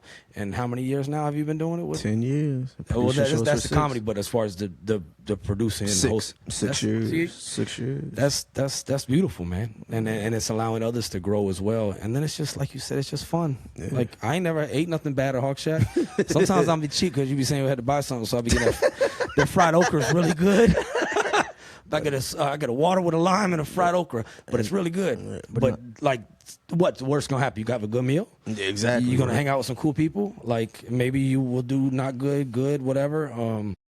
That's whatever. It is. Sometimes it's hit and miss. I wish I could say, yeah, I kill every goddamn time. No, not true. Not true. Can't nobody say that. No, and it could be the same joke you said last week to this week, and it hits. It's so subjective sometimes. So it's like. But it keeps you hungry, it keeps you humble, and it keeps you striving. And it's just, I think it's whatever you can find out there, y'all, like that you just love to do for the sake of doing it, regardless of the end state, regardless of the thing. Because it's always like you accomplish one thing, then it's on to the next thing. Man, it's good to have goals. Don't hear me wrong. I wouldn't be where I'm at without goals, but don't let goals have you. Yeah. Don't let the goals have you so much that you lose sight of the process. And don't be afraid to do things outside the norm. Yeah, you'd have never done it if she didn't sign you up, right? No, I would never. Yeah, shout out to Candace. I would have never done it. And then shout out to my man Brandon Wright Live Entertainment. He found me online, and because normally. I'm not shitting on nothing, but normally people want to do, I want to go to DC. I want to go to DC. I want to go to DC. I want to go blase, blase, blah. He's like, hey, man, you want to help me produce this show? And my man Brandon helped me so much, teaching me the business of producing shows, having door people, you know what I mean, getting in touch with the crowd and curating that time. Yeah. So, and then I was like, damn, we actually really out here popping in West Virginia. Yeah. Who would have thought? Fucking, I got people from fucking Richmond coming up to West Virginia to do my shows. Yeah. And people from fucking Philly coming down to do these West Virginia shows. Wow. And we're not at a club. We're in a fucking dive bar. Yeah. But they know they're going to get a good time. So shout out to Brandon. He taught me all the business and everything like that. So you just gotta listen to the advice that people are dropping. Yeah. Because some people don't, like you said, some people want to pigeonhole the information. Nah, man, get this game out. Let's get the game out. Let's help people build the fuck up. Probably make you better because the best way to learn something is to teach it. Yeah, is to share it. And I love all the new comics because they inspire me. Like, you know what I'm saying? They inspire me. Like my man BG Wooten. God, I love you, BG. Love you, man. That's my fucking guy. I love that. I will say forever and ever, he looks like if Ray Lewis and The Weeknd fucked and had a baby. Just saying. But nah, he be inspiring. He's like, yo, I'm hitting up this mic. I'm like, yeah, man. He's fuck. He got work ethic. Damn, I gotta hold on, nigga. You go hold on now. Let me dust off these boots and great human. Love you, BG. Great. That's my guy. That's my guy. But nah, to see his growth and stuff like that when he came out the Hog Shack and then see where he at now and then now we're on shows together and stuff like that. Like that's my so guy. Cool. Yeah. Ain't that hard work? It's hard work. Yeah, it's hard work. It's hard. I mean, it really is a lot. What people don't understand is to just go practice. You can practice all day by yourself, but you're not gonna be able to simulate reactions from people, right? Yeah. I mean, you work a job during the day, you get off whatever time, 4:30, 5:30, 6:30, whatever your schedule is, and then it's hello DMV traffic. To get to a mic that might start at 6:30, 7:30, but like all of that opportunity cost, you know. I heard, and I'm sure I know it's been said a million times before, but a mentor of mine, Brad Bonar, he was quoting another comic who said, like, you drive 8 hours to get 1 hour of work. Yeah, you know what I mean? Yeah. Or you drive 4 hours to get 5 minutes of work, or whatever the thing is, depending on the traffic ferry on I-95. Then you got to pay for parking, then you got to pay, you know what I mean? You know, you got to do the 1-2 hour minimum. So you're out about $50. Yeah. And there's nights you're not going to get home till maybe around midnight. Yeah. You know, or maybe a little earlier than that, but then, oh shit, I'm hungry. Oh, but I don't want to eat late. I don't want to get all husky. And then, oh shit, like it's so much things. So you could get 5 fucking minutes. And then you get there and like, we can only do 3 minutes, and you know, like, oh shit. But it's a big investment of time and the grind. So for someone like you just described, BG, going out there, going here, going there, going there, it's impressive, man. And I say salute. That shit inspires me. I'm like, damn, all right, I'm like, all right, I got you. All right, we're gonna eat. We're gonna eat. But hey, that's good. That's like doing push-ups face to face. And just being like, okay, no, you're gonna drop. No, you're gonna drop. Yeah, that's my guy. What's talking about like seeing the end goal, as you said? What is I don't think there's really a real answer to this but do you have a milestone that you want to like? That's like, okay, if I got there, I'd be like, okay, I did. Own comedy club. Just think of it, Aces. Oh, that's tight. I love it, man. Aces Comedy Club, that got a ring to it. Oh, it does. Yeah. Like that's to run a club. Yeah, I wanna maybe not run everything. I just you know what I'm saying. I'll sign the check. I'll sign up for the liquor license. No, I'm not making drinks. No, I ain't making shit. But I would love to have a comedy club. I wanna. There's no comedy club in Virginia, Northern Virginia. No, not in the like south of DC. No, there's no comedy club that's dedicated 100% to comedy. You're right. I want to do that, and I'm not just gonna have it be showcases. Of course, it's gonna be showcases, but I'm gonna have writing workshops. I want to have like a studio so people could shoot their podcast because some people don't got the resources to do that. Film it in here. Film it in Aces Comedy Club. Mm-hmm. Writing workshops. We're gonna help you. Blah blah. Punch up your jokes. All that stuff. That's my end goal. That's beautiful. That's my end goal. That's a place to grow. It's like a comedy farm. Yeah, that's what I want to do. That's what if I can, because that'll go back to my thing. You know what I mean? People I could help put on a stage like that. People I could help. Yeah. You know what I mean? Besides the headliner, because they're already established. Yeah. But put so many faces in front of different people. That's my end goal. Yeah, it'd be a market for sure, because there's Richmond, there's DC, and then mostly everything else is done in some other establishment, and there's comedy, but it's not just comedy. That's a really beautiful idea, and I think, wow, that's a good. I'm just loving it. Just the thought of like going somewhere and workshopping with people, or just potentially recording a podcast, or if it's a hang and it's just a spot to hang out at with other comics outside of like a scheduled event to just grow. That's tight, man.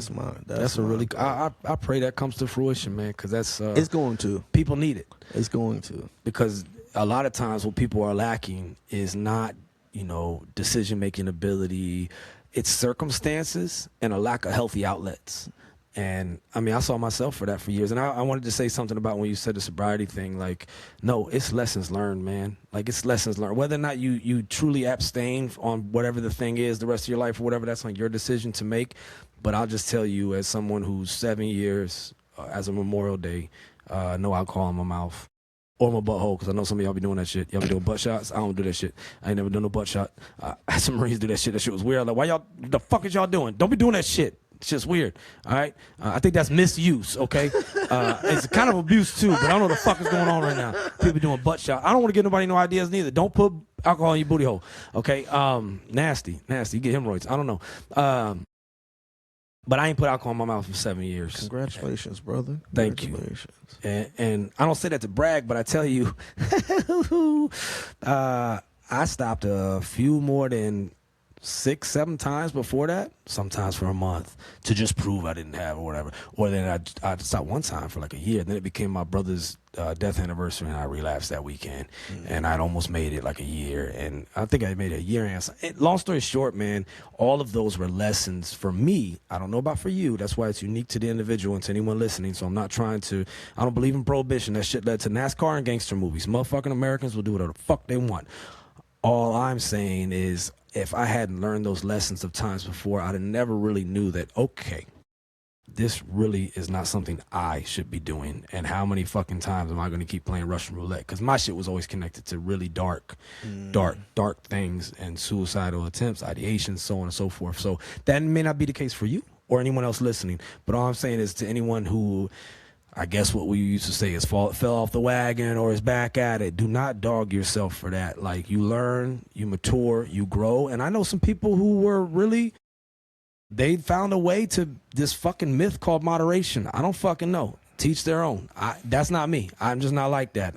But some people are, and they can find their way and they can mature with it. And I thought it was an age thing, or I thought it was a this thing. I had to realize that it was finally a thing I couldn't do.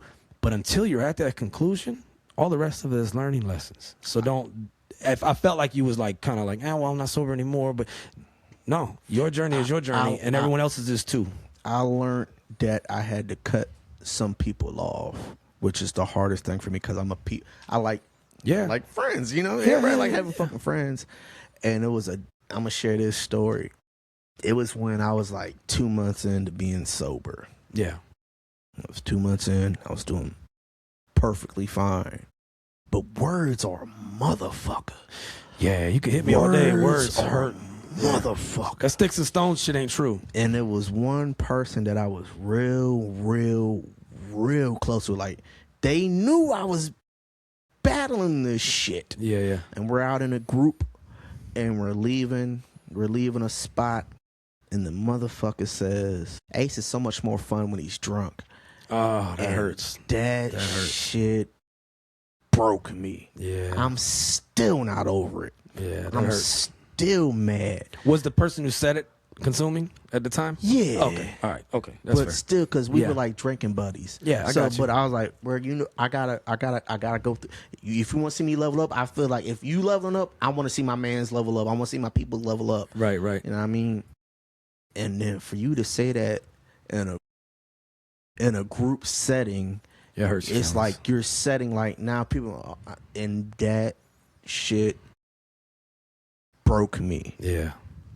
Almost to the point where I wanted to down some shit. You know what I mean? I'll show you how cool, fun, not cool, but fun I am. You know what I mean? Saying because like, I mean, that's my energy, but I'm like, I can do that without alcohol. Yeah. If I'm in the right group setting, I don't need alcohol. It's true.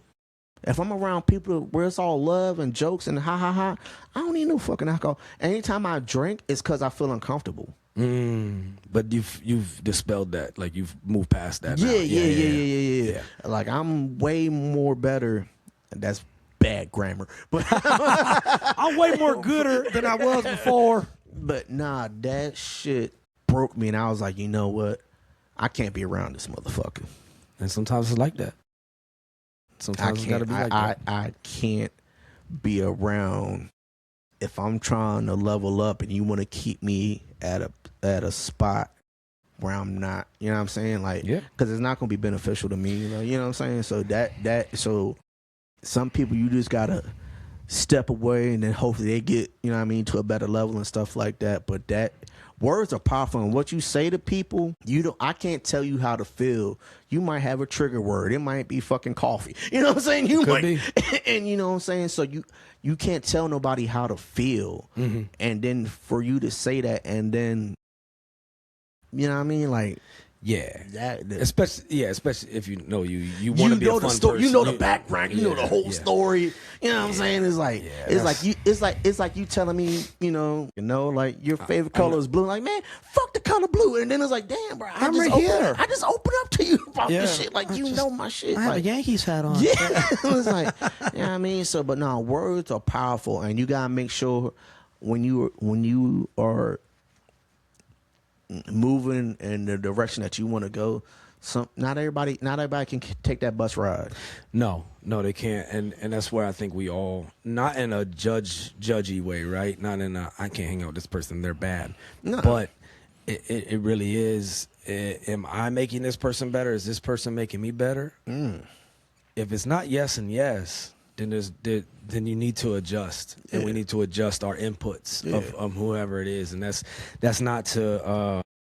I've been told you forgot where we come from and this and that, and you get manipulated in certain ways and for certain in-state goals, or you think you special now, or whatever, and that comes from a different place than somebody else. Yeah, that's because they're hurting. Yes, and that in that moment was like this person may be missing that person with you, because I noticed for me. Some people just got quiet around me after I didn't do certain things anymore. And I don't look at it as I'm self-righteous or I'm better than, but my presence in not carrying on that way and being able to not be able to carry on that way was like a conviction on their heart to be like, oh, well, damn, like I gotta diminish this because like your sobriety or it doesn't have to be sobriety, it could be whatever you're doing that's a positive thing, convicts them in a way that makes them feel like, oh, if this person could do it, I could do it too, but I don't fucking want to. Yeah. Right. And that can make, you know, the cat in the corner type thing can make you buck at that person when really you really admire the shit out of them, but you don't want to say that because you really actually also miss hanging out with them in that manner, right? Because now it's almost like you're an attack. Yeah. You being somewhere and having a good time without having to have that is an attack on some people, and I felt that, and I felt how you felt, but I've also been the person that when I was wrapped up in stuff, I'd be like, oh, okay, all right, now brand new, now I don't want to be drinking. What, you want some tea? You know what I mean? Like, I've been that person before too, and I was really just selfishly wanted to kick it with them and go shot for shot or whatever the thing may have been. But yeah, that's where I'm still trying to master this one. But the Four Agreements book by Don Miguel Ruiz, he says that don't never take nothing personally. Nothing anyone else does has to do with you. It's because of you. And I'm like, I don't know, that person spit at me and punched me and da-da-da-da-da. But he has some extreme examples. But it's a good reframe or perspective, I should say, a perspective sometimes that even when we're doing positive, it can bring out the negative because it's an attack on them. And you ain't even mean it like that. Yeah, I was like, man, it just sucks. I know I went on a rant there, but no, because I was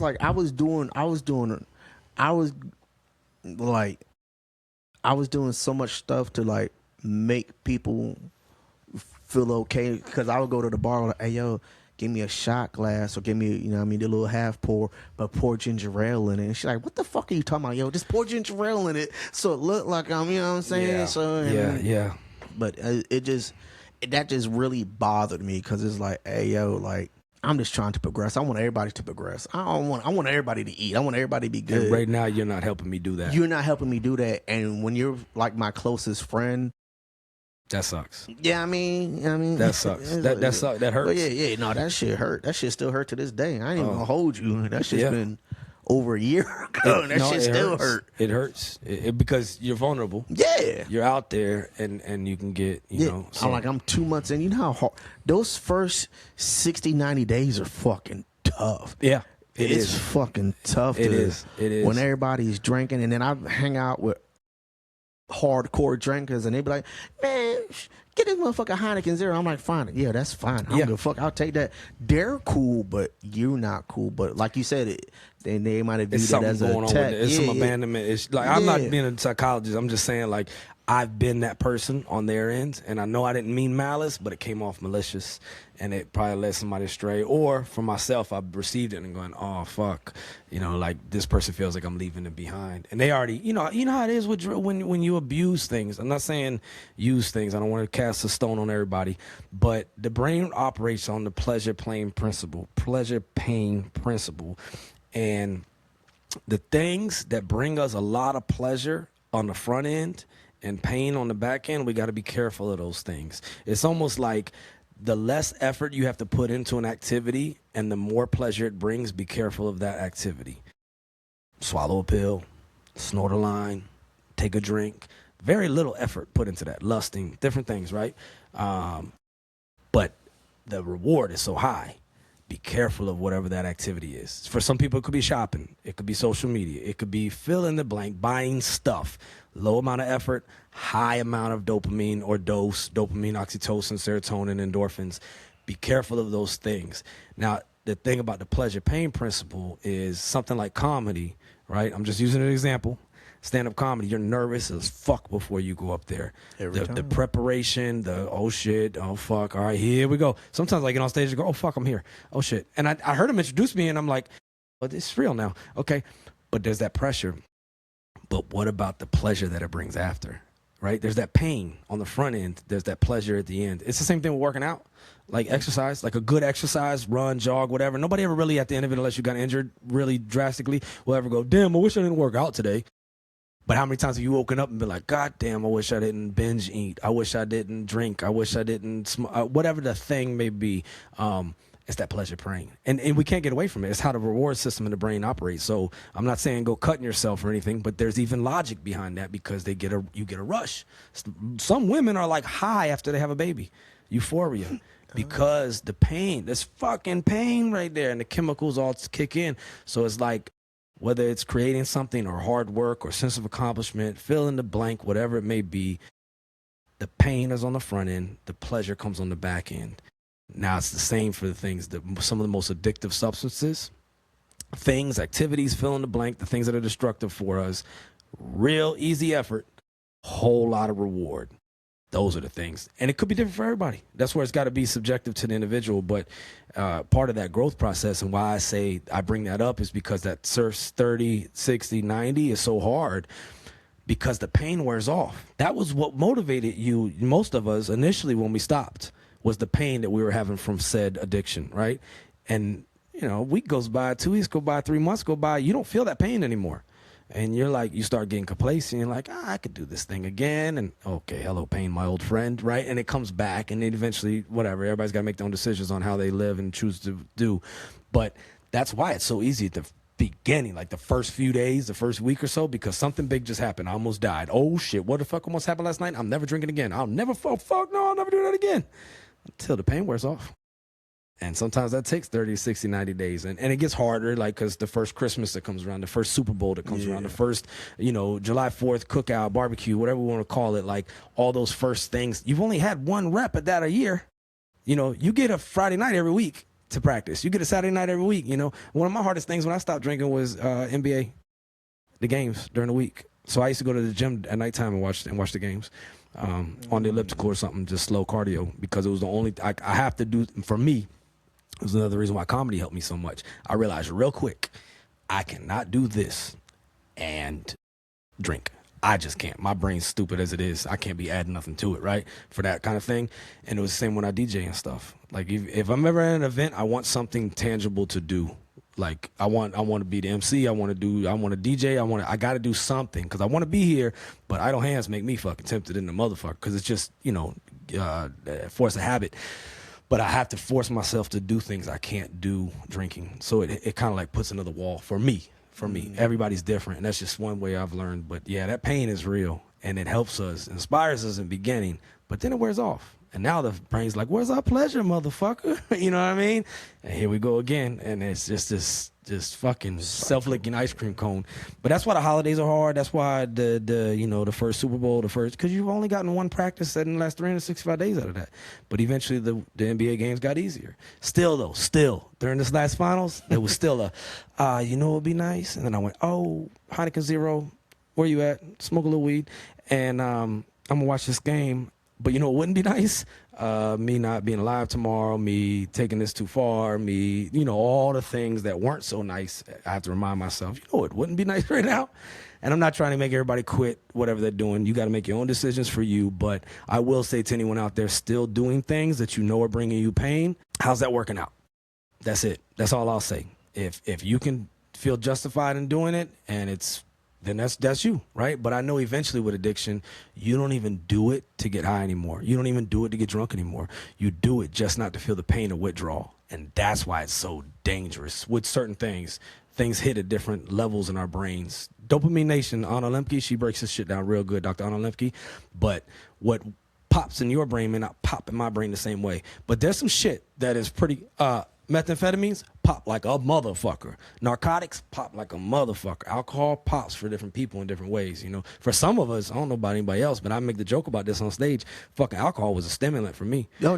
That's everybody say, oh, it makes it's a depressant. Bitch. I'll drink fucking Busch Light and be wired till 4:30 in the morning. I be wired. I be good. And those of us like that, we got to be careful. Yeah. You know, well, I ain't saying 100%, you got to make your own decisions, but they say that those of us who are wired like that, so if you're like that, you know who you are, right? You know who you are, because I know I was. I'm telling you, I could be drinking Corona Light, no caffeine, no, you know, Jack and Coke, you could even say, oh, there's a little bit of caffeine in it. No. It's a straight up, like, it's like I'm high on cocaine, because it's a stimulant for me. Yeah, absolutely. Yeah. I'm the same way. I'm the same way. Alcohol just... Yeah, I don't know. It's a stimulant. Yeah. I mean, but that's to each their own. Again, you know what I mean? All I want to do on this show, all I wanted to do on this show was inspired by the First Amendment and from Dr. Maya Angelou, where she said, if you don't like something, change it. Yes. If you can't change it, change your attitude. I was so sick and fucking tired, Ace, of fucking PowerPoints and fucking false flowery language and like people trying to talk all proper and use all these big ass words and shit, and they worried about me cussing, and I'm like, fuck you, a fucking cussing offense. You know what offends me? Dead people. That offends me. People getting hurt or sexually assaulted, people getting assaulted, period. Murder, suicide, that's what the fuck offends me. A fucking word don't offend me. If that does to you, you better check some shit in your own lifestyle, right? But the way we do prevention or speaking real about these subjects is so fucking sanitized. It's like they fucking, I know it's probably not the word, but like they sanitize it so much. It's like whitewash. Like the essence of it isn't even there anymore. It takes away the flavor. You're not getting the point. You just not fucking relatable. Yeah. I can't relate to a fucking PowerPoint or some new little fucking acronym of, do these things. Here's the 3 steps. No, how about just give a fuck about people? So that was the whole premise of this show, was to, I was trying to hold the open mics. I was trying to hold different, I called them resilience huddles. I would bring people together and we would just talk, have a town hall, right? People would say, well, I actually did go to that resource and they treated me like next. Really? So let's speak truth to power. We turn it into a town hall real quick. You know what I mean? We would learn, we would share what worked for me, what worked for you, what some trends and stuff. But I realized only so many people were showing up. So I was like, how can I meet people? I was already DJing, I was already doing comedy. So I was like, I'll make a podcast about this shit and have real people talk about real things and what's worked for them and then what hasn't. And then, 3 years later, we still, not we, me, I'm still doing this shit. And I never make any money off ads or anything like that because I know a lot of younger people now, they won't go to a certain, somebody speaking, let's go see him. We probably will because we like spoken word, but most people won't. But they might binge some shit like they do on Netflix. They ain't gonna tune in on Tuesday night at 8 o'clock. That shit is over. TGIF, Family Matters is done. Yeah, that shit done. But why you say Family Matters? Because it's on TGIF. It used to be on TGIF. Oh no, no, it was Full House, Family Matters. What the fuck after that? There was The Boy Meets World used to come on. Anyway, there was some other shit at 9:30 nobody watched. Anyway, but the whole point being is in the on-demand land where we are nowadays, people are not gonna watch every episode of TGIF when it comes on, but they will binge the shit out of Fuller House, the other fucked up house, all in one weekend. So that was the idea of this, is to meet people where they at by this show, and hopefully it reaches somebody and makes them. Man, you doing good work. Don't stop, bro. Don't fucking stop. You doing great work. You're doing great fucking work. The hope is just, man, it just can help somebody see it from a different angle or help somebody check themselves before they wreck themselves. Right? Like, seriously, man, because we don't know what we don't know. We just, second episode I had with Coach Chance, she said on here, we continue the family business. We keep doing what's been doing and what's been going on because that's our normal. But that doesn't mean that's what right is. That's just what our normal is. And everybody's got something in their past that hurts, that's pain, that's traumatic. I mean, I used to be so ignorant on that. Like, I'd be like, you a rich kid, the fuck you sad about? You don't know there wasn't sexual assault in the house. Exactly. You don't know there wasn't neglect or abuse of some sort. You don't know. So it's just, everybody's got something. And to have different guests with different outlooks, to say you, everything that when somebody sees you, all that represents for you to say you had those thoughts, that matters. Somebody else was similar or relatable or not could go, me too. You know what I mean? That's the goal of it. And I don't know, man. The ego wants the Million Man March, of course, right? You want to reach as many people as a Dr. King, but really if we just save one person or help them see it differently, or learn of a new cool person or a new way to grow, that's what it's all about.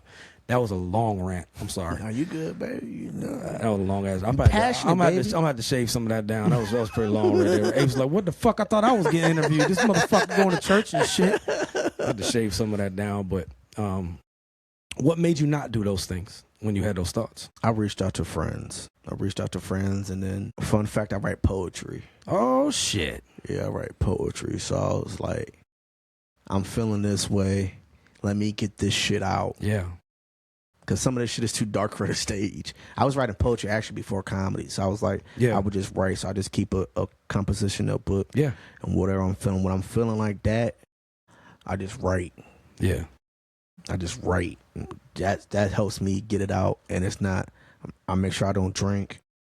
I don't do anything. I just, let me get this motherfucking book and some paper. Yeah. And this pen and just write this shit out how I'm feeling.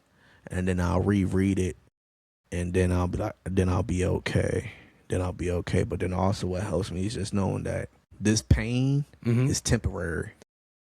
Amen. That shit temporary. Amen. I gotta, you know what I mean? I might be mad for 6 hours, upset, depressed, sad for 6 hours. Tomorrow's a new day. Why would I stop in the pain? Why would I stop? And I know it's cliche to say, but give a permanent thing to something that's only temporary. Yeah. I'm only heartbroken, you know what I mean? Because shit went south, but that's temporary. Yeah. I've had to feel so good at one point to feel this down. So why would I stop here? And then I'm a caring person. Like, I know that shit would devastate. Yeah. I know the people who, like my mom, my brother, my close, but there's so many other people that you don't know how many people you will affect. It's true. Or would miss you. So why the fuck would you do that? Why would you bring that hurt upon them? Yeah. So just write that shit. I find a way to express it correctly. And then just move on from it. But like, damn. Because, you know what I mean? Like you said, it's temporary. I'm upset now. I'll be good in a couple hours. Let me go take a nap. Sometimes, man. Like, I know that sounds stupid, but real. Sleep on it. But like, hey, damn. Sometimes you gonna wake up and I don't know why the fuck I was that mad. But you know what I mean. I battle with this shit more regular than what some people would think. But then I gotta get out of my own head and stop being that own roadblock. Yeah. And be like, hey, yo. You got all this, and you got all this ahead of you. You done all of this. Yeah, got so much ahead of you. Don't stop, and I don't bring that hurt on other people because that shit is only temporary. Yeah, that's deep. You know, who I heard say that originally was Robert Williams. Don't choose a permanent solution for a temporary problem. And there's gonna be people that hear that. And I've heard them. I've seen the comments. I don't get all love on social media, by the way. There's a lot of people sliding DMs with a lot of hate and comments and YouTube and different stuff. That's fine. First Amendment, I love it. You got to take the good with the bad. Thanks for noticing me. But more importantly, the message. But people will go, well, this thing in my life is permanent, Ace. How the fuck you going to tell me? And I'm going to say, yes, that relationship is over. Yes, that person in your life may have passed. But that doesn't mean that potentially you move on and something else comes along your way, or that you have a different experience. So yes, those are some permanent conclusions in your life, but that's not the permanent of your overall life. Yeah. Because if it was, you wouldn't be here right now. But I understand how I've been there. Like, how the fuck you gonna tell me this ain't permanent? This is permanent. Yes, this is permanent. I will never be in the United States Marine Corps again. That's permanent. It's not gonna happen again, right? However, that doesn't mean that has to be the permanent end of me. Exactly. You know, or my story, or what comes next. And, you know, I know a lot of people don't like him, and I'm not even trying to get into politics here, but when I hear about something like a Joe Biden and how his family was killed in a car accident, and then, you know, obviously not the end state that he wanted or anything like that, but like there's an interview he did with Jay Shetty where he was on there talking to Jay Shetty, and he was explaining about grief and how in the beginning, like you get choked up at moments, but then later on those moments turn into feelings of gratitude that you got to know that person, or you got to have that time, and that takes a while. I'm still working through so much complicated grief myself, but I feel like if we're not meant to be here, if we were supposed to not be here, something else will ensure that is me not being here. There's no reason for me to take matters. But I've been there where it felt like a good idea. And that's where I'm so thankful that you caught yourself before you got there thinking it was even a better idea, because eventually some people do get to the point where I felt like I was doing people a favor. That couldn't have been further from the truth, but I felt that in that moment.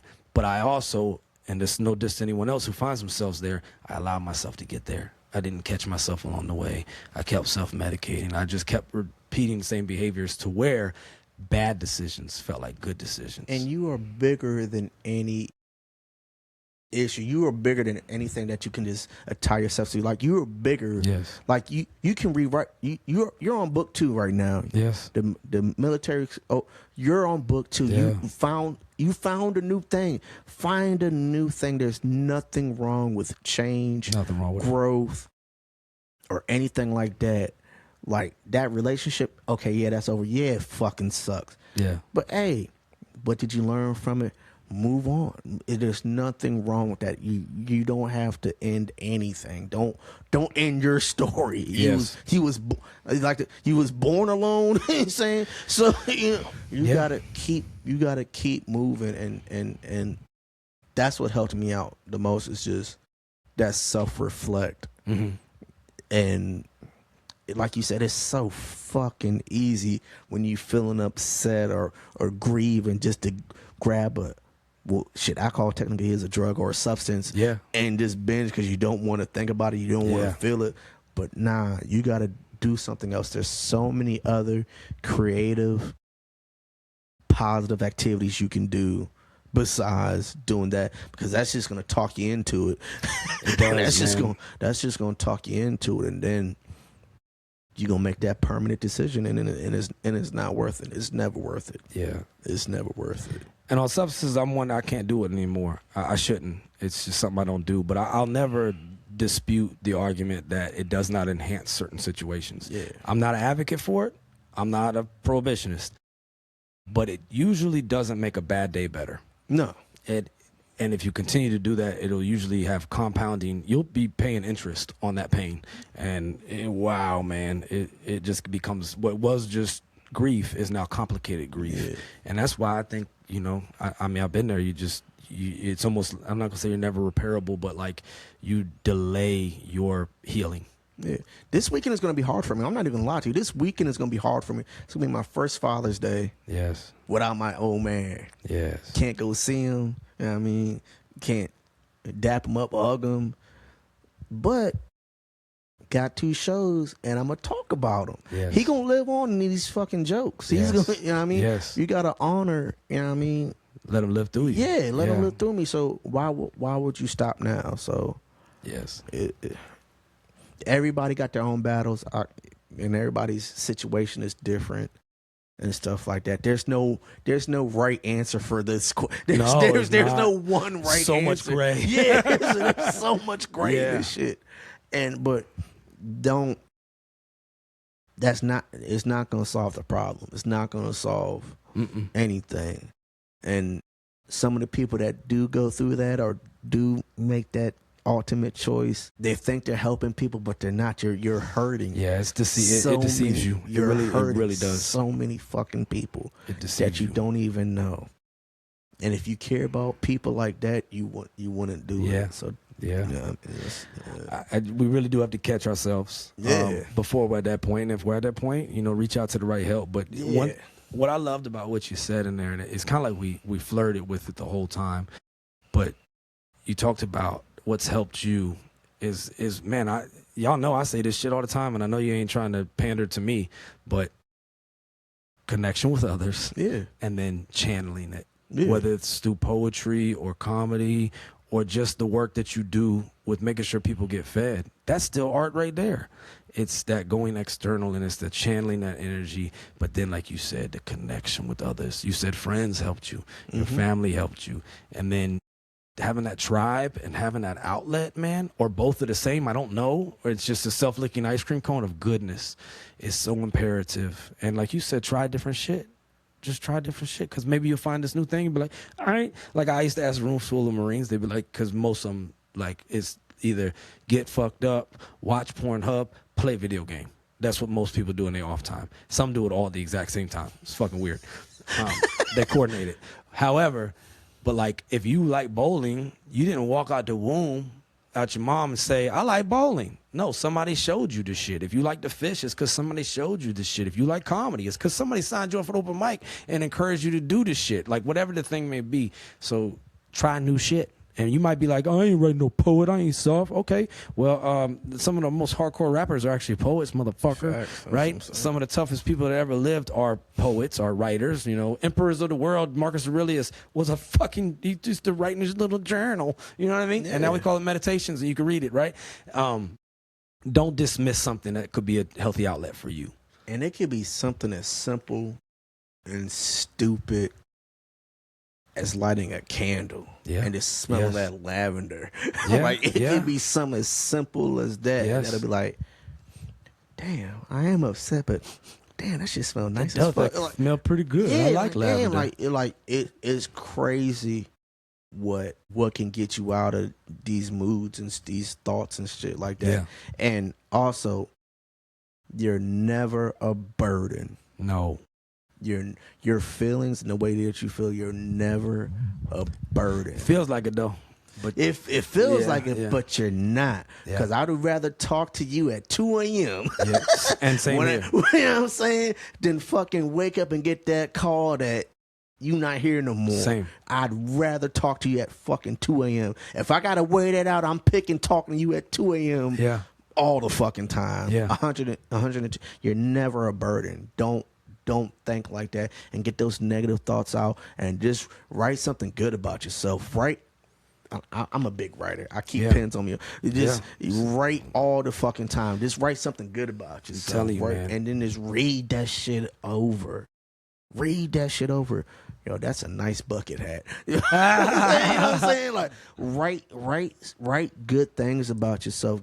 Put that positivity in your life, and that shit'll pass. All that bad shit'll pass. Yeah. You know what I mean? It takes a while to get in your system, though. It takes a while. It's just like if you started an SSRI, they say like 2 weeks or something like that, right? It'll be rough. You're in between medications. It's the same with some of these activities you just described. It takes a little bit. Yeah, it takes a little bit. Yeah. It takes a little bit. Even like a new workout program, the first 7 days, you're like, what the fuck am I doing this? This shit hurts, you know? But it gets into your system, and then it's like, okay, this could be an outlet. This could be a thing now. So you got to give it a few tries. You can't just try once and then be like... don't just try one time and, no, man, fuck that. That shit ain't working. Or you talk to one shitty doctor or a therapist, and you're like, fuck counseling. Exactly, no, man, you just had a shitty barber. Go to a different barbershop. Exactly. You know what I mean? Fucking exactly. Like, my brother Rayvon, he done talked me off the ledge.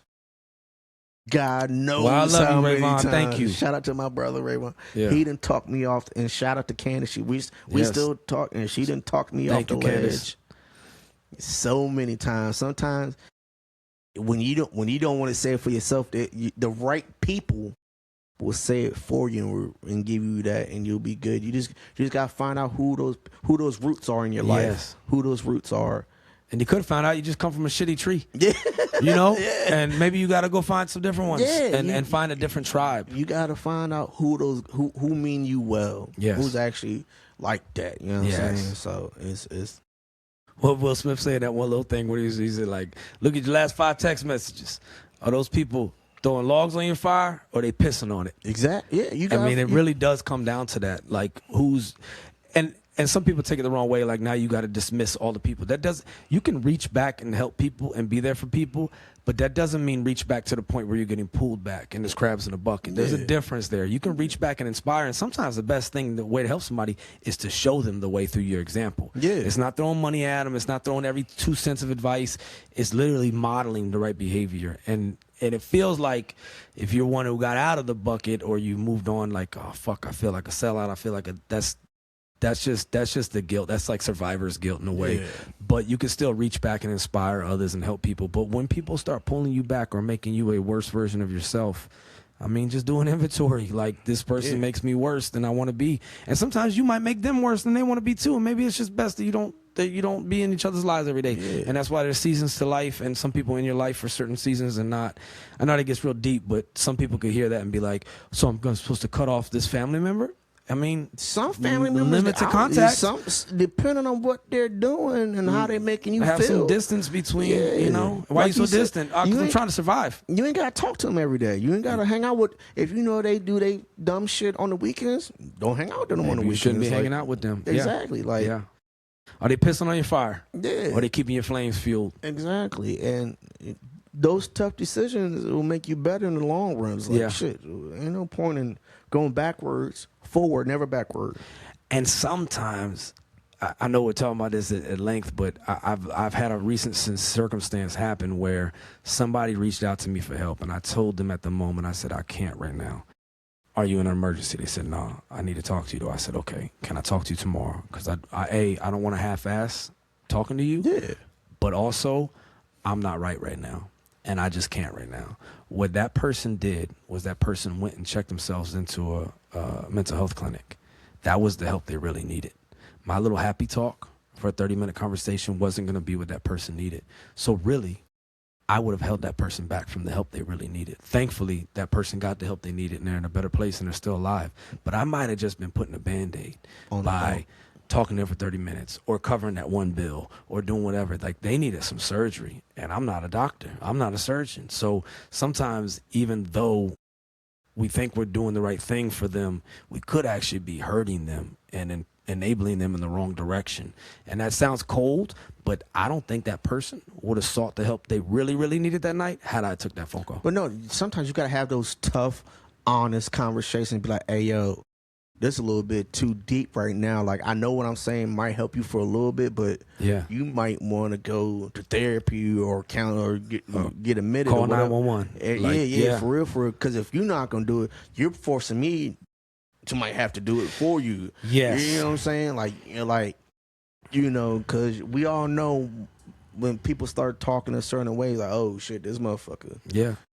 And there's nothing wrong with asking outright either. There's nothing wrong. The studies show, everything shows you're not going to, trust me, if they're thinking about dying by suicide, you saying it ain't going to make them want to do it more. No, you know what I mean? Oh, I gave them the idea. No. It was already there. No. It's just you brought it out. So ask direct questions. If you're on the other end of it, and then somebody will tell you, fuck no, I'm not thinking about that. And you go, okay, cool. But at least you didn't like dance around it like, hey, we talking crazy right now? No, just ask, man, you thinking about killing yourself?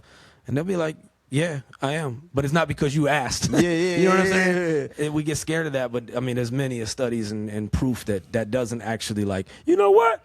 Now that you asked, Ace, I am thinking about it. I do want chicken tonight. Matter of fact, I do want to kill myself right now. No, so you got to have a little courage with it. But that's at another level. And we got to be that person to say, whether it's the echelon of care they need or you're pissing on my fire. I can't have you in my life right now. Fill in the blank. Like, that's where it's a scenario by, case by case, right? Everything's case by case. Like you said, there's so much gray. Nothing is black and white. It is. It's 50 shades of what the fuck. Of life. Yeah, no, oh God, it's crazy, but you'll know, or people will know who they can lean on, or when it's too far. And if you got that type of relation where you can be that vulnerable, hopefully you got that type of connection with like, hey, you might, my man, she might, you know what I mean? Like, we need to go stop somebody. That's out of my care. Yeah. That's how much I care about you. Yeah, exactly. I know I can't help you with this all the way. Like, yes. You know what I mean? So don't make me call your mama. Don't make me call her. Don't make me call her. You know what I mean? Don't make me call her. I don't have to do a wellness check, but you know what I'm saying? I will, but you know what I'm saying?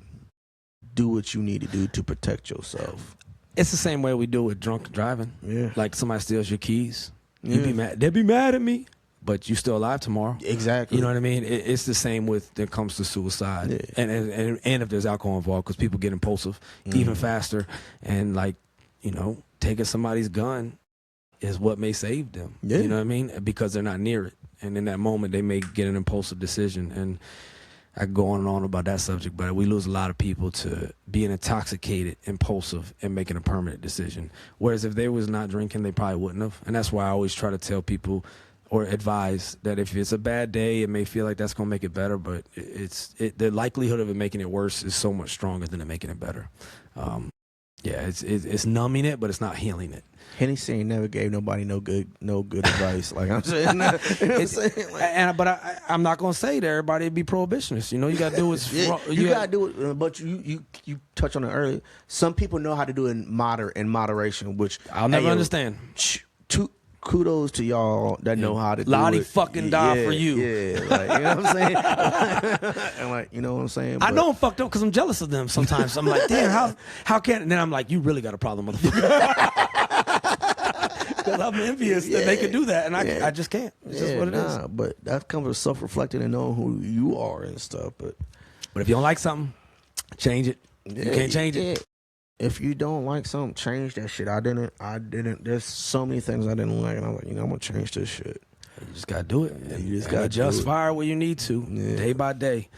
We've been flirting around the subject, but I want to ask you: if someone was out there right now contemplating death by suicide, and you happen to have the opportunity to talk to them beforehand, because I know we always want to say something after. We wish we could have, should have, would have. I've been there, and I've lost people, and I'm like, damn, I wish I could, if I could just, if we had the opportunity to say something before, what would you say to them? Don't do it. It's not permanent. I know it's cliche to say, but things will get better. Things always get better. If you're this down, the only way to go is up. Like, you know what I'm saying? Like, if you're at that point, you can only go up. Yes. You can only go up.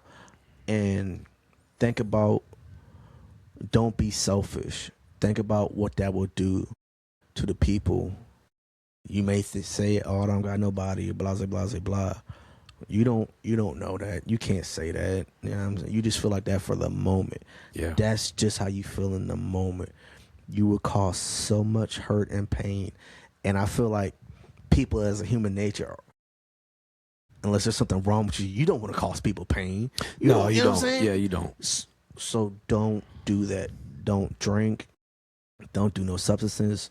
Just, if it's that bad, there's nothing wrong with seeking help. There's nothing wrong with seeking professional help. Like, do that and just find a creative way to get through it. A constructive, positive, whether it's just writing or whatever, it's permanent. Like you said, it's an impulse decision. Like, it is, yeah. You know what I'm saying? I'm pretty sure you're not going to feel this way if you sleep it off. Like, if you just, or do something, or go to the gym, or do something, or get those positive dopamines in your system. It's true. But we like to amplify things. So whatever that you're going through, it's not that bad as we're making it seem. And this is coming from somebody that's thought about it several times. Yeah. I'm Same. like, you know what I'm saying? It's not that bad. It's going to get better. Yes. It will be better. Yes. And then you'll think about it and look like, damn, I was almost there. For this dumbass reason, I was about to do this. Yeah. I was about to make a permanent decision. Yes. For somebody, or something that I can heal over. So it's just do something good for you. Do something good for you. Whether that might be going to a movie, taking yourself out on a dinner. The solo dinner dates, fucking awesome. You know what I'm saying? I'll tell you that right. Going to the movies by yourself, don't have to share your popcorn, fucking amazing. Do something good for yourself, because you want to hurt yourself. Instead of doing that, do the opposite. Do something good for yourself. I love that, man. And yeah, we really can't see it in the thick of it. It's nonsense to us. And you'll know. I felt like when you were saying it, I was like being myself in my head before, where I'm like, how you gonna tell me? How you gonna? It's like something just hit me like an epiphany in this conversation. That, like, life is all about either getting blessings or lessons, and some lessons are blessings. It just doesn't feel like that, because I think that if you and I didn't have these challenges before, or if we weren't there before of the subject of suicide or darkness, we wouldn't be sitting here today sharing what we shared. So, like, maybe that's the only reason why it even happened for us, was so that you, or for you in your case, right? I've said enough shit on this fucking show. People are like, yeah, we know, shut the fuck up. But for you to be here one day to say this, you know what I'm saying? Because it may hit somebody else's eardrum and go, damn, I really didn't. That thought didn't occur to me. And I tell you right now, you will know you're in the darkness when thoughts like that feel like good reasons. Please understand that, and I'm not dissing anybody's intelligence, okay? This is not about intelligence, but our cognitive ability to make decisions that are in our best interest is impaired when we are suffering through long-term depression, long-term anxiety, untreated trauma. I don't want to say post-traumatic stress disorder. I want to say post-traumatic stress growth. If you are having some of those things, and you'd be surprised how much of it can register on your Richter scale, or any humans, that can be your impaired.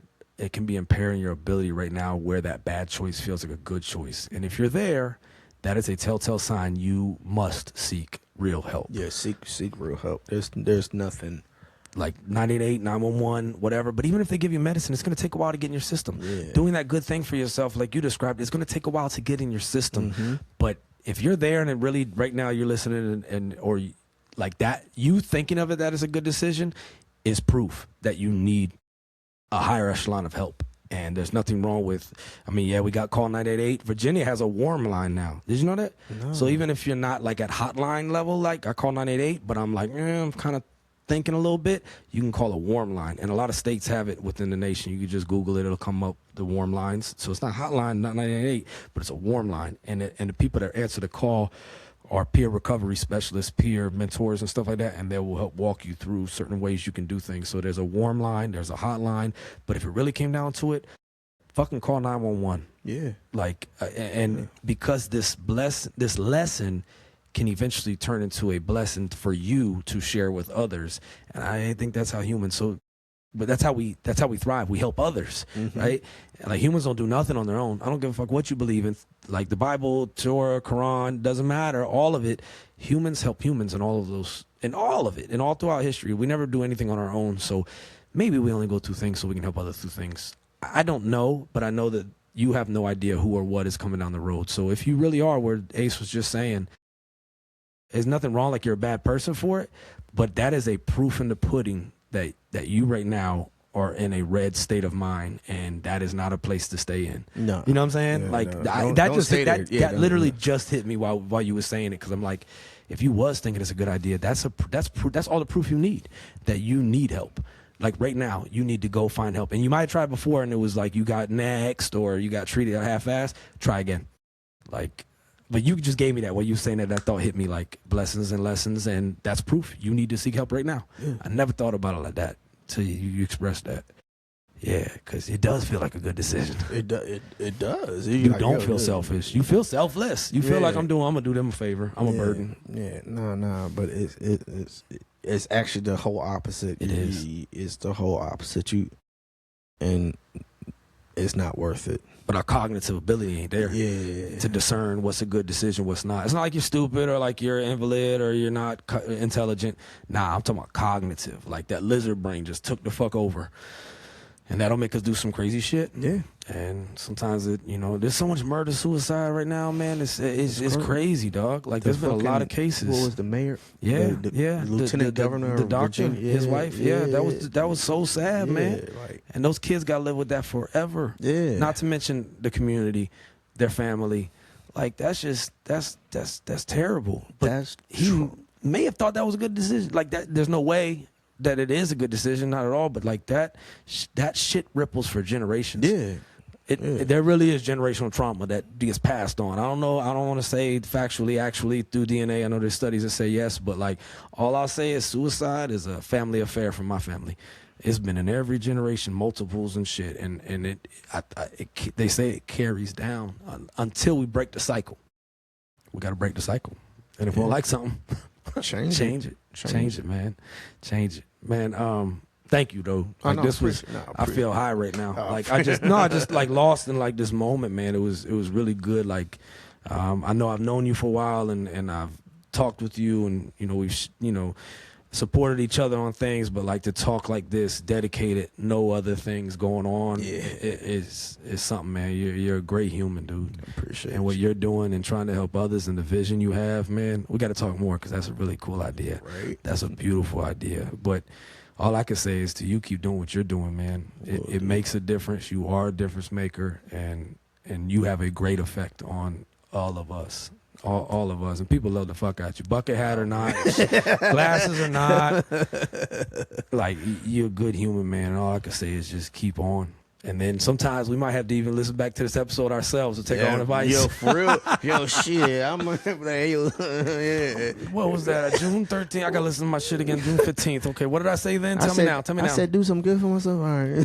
Yeah. I don't want to go to movies, but it might be what you need. Yeah. Somebody actually heard say that's what helps them with depression. It does. It's they go to the movies by themselves. I go to the movies by myself, and I take myself out to eat every now and then. But I'm a big movie fan anyway. Yeah. So I go to the movies by myself. And I never thought of that though. He said because there's the one place in our modern time, right? Unless you actually make the effort, which we're probably not going to be, because we'll feel FOMO, that you're actually not supposed to be on your phone. Yeah. And you're locked into this area, and it's just the screen, and it's just you. And he said, like, it's like an escape. It is. And I was like, damn, going to the movies is that. It's expensive as fuck, but I love going like right like soon as that shit opens, so I'm like the only one in there. Yeah. Got my popcorn, got my little Coca-Cola or whatever, and I'm just you're lost. Like yeah. you really do get pulled out. I'm not performing. I don't got to worry about nobody for these next 2 hours or however long. I'm just watching this movie go. I never thought of what an outlet that is. And if you can find that in your own home, good for you. But I got kids and shit, and I got people knocking on the door, and I got shit all the animals and shit. These tortoises be fucking acting all loud and shit. You heard them the whole time we was talking. But nobody is supposed to interrupt you there. There'll be some asshole always, but you know. The going rate is I learned that like a year and a half ago, and I was like, damn. Go to the movie by yourself. That shit is very therapeutic. Yeah. It's I ain't got to answer no questions. Yeah, no, you don't. I'm just total receive mode. Just chilling the fuck out, and it's amazing. It's amazing. I love it, man. So connection, writing, channeling, comedy. What else? If we leave the listeners with stuff that they can look into to get inspiration from you. Any other activities that get you going again? Solo dates, because it forces you to be comfortable in your own company. Okay. You're being comfortable with being uncomfortable. Because normally, who the fuck wants to go to dinner by themselves? It's true. Or go to the movies by themselves. Normally, that's like a date type thing. But you know, when you go by yourself, and you're not sitting at the bar when you go to, I'm just in the booth, just chilling, eating my steak. Yeah. Bill's cheaper too, right? Yeah. Hell yeah, man. Shit. You know, they say the average date is like $235 now. Bro. Yeah. Now? Yeah. Yeah. Oh my God. I took my kids, the little one like loves Michael Jackson, like loves. So I went saw to that the shit by movie. myself. I was dancing in that motherfucker. It was like $100 to go to that fucking movie. Damn. I know. But that's what happens when you have too many kids. But it's a good thing to have them. Not this and I'm just saying them tickets are expensive, and then they want to go get popcorn and drink. I was like, we're going to the dollar store. And the little 5-year-old was like, Daddy, you're not supposed to bring stuff from outside the theater. I was like, shut up. Shit, yes, you can. Yes, you can. I did. Shit. I got a quesadilla in my cargo pocket They right be now. like, yeah, why you got a jacket on? It's summertime. I'm like, shut up. Eat these bunch of crunchy.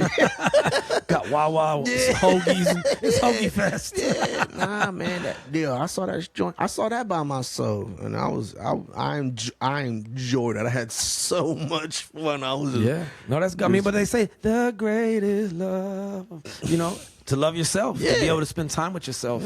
And I see some of y'all be spending too much damn time with you know what I'm talking about, little nasties. I heard y'all. No, I'm kidding, but that was a hack joke. But yeah, there's something about being able to enjoy your own company. Yeah. And I got 10 brothers and sisters, and I grew up with tons of cousins and aunts and uncles and everybody around. So like, I need to get better at doing that, because outside of comedy, I don't really, I mean, maybe working out, but like it's even in a gym or it's around people, but to really have something for just me, I probably need to put that in my repertoire too. Yeah, no, try that out. Let me know how you feel. Hey, let me know how you feel after, because you be like, damn, this is actually wasn't that bad. Yeah, no, it's not bad. Yeah, at the guy all. Carlos who told me, I was like, he said it all, and I was like, damn, movies by yourself. Yes, I didn't. absolutely Never thought of that.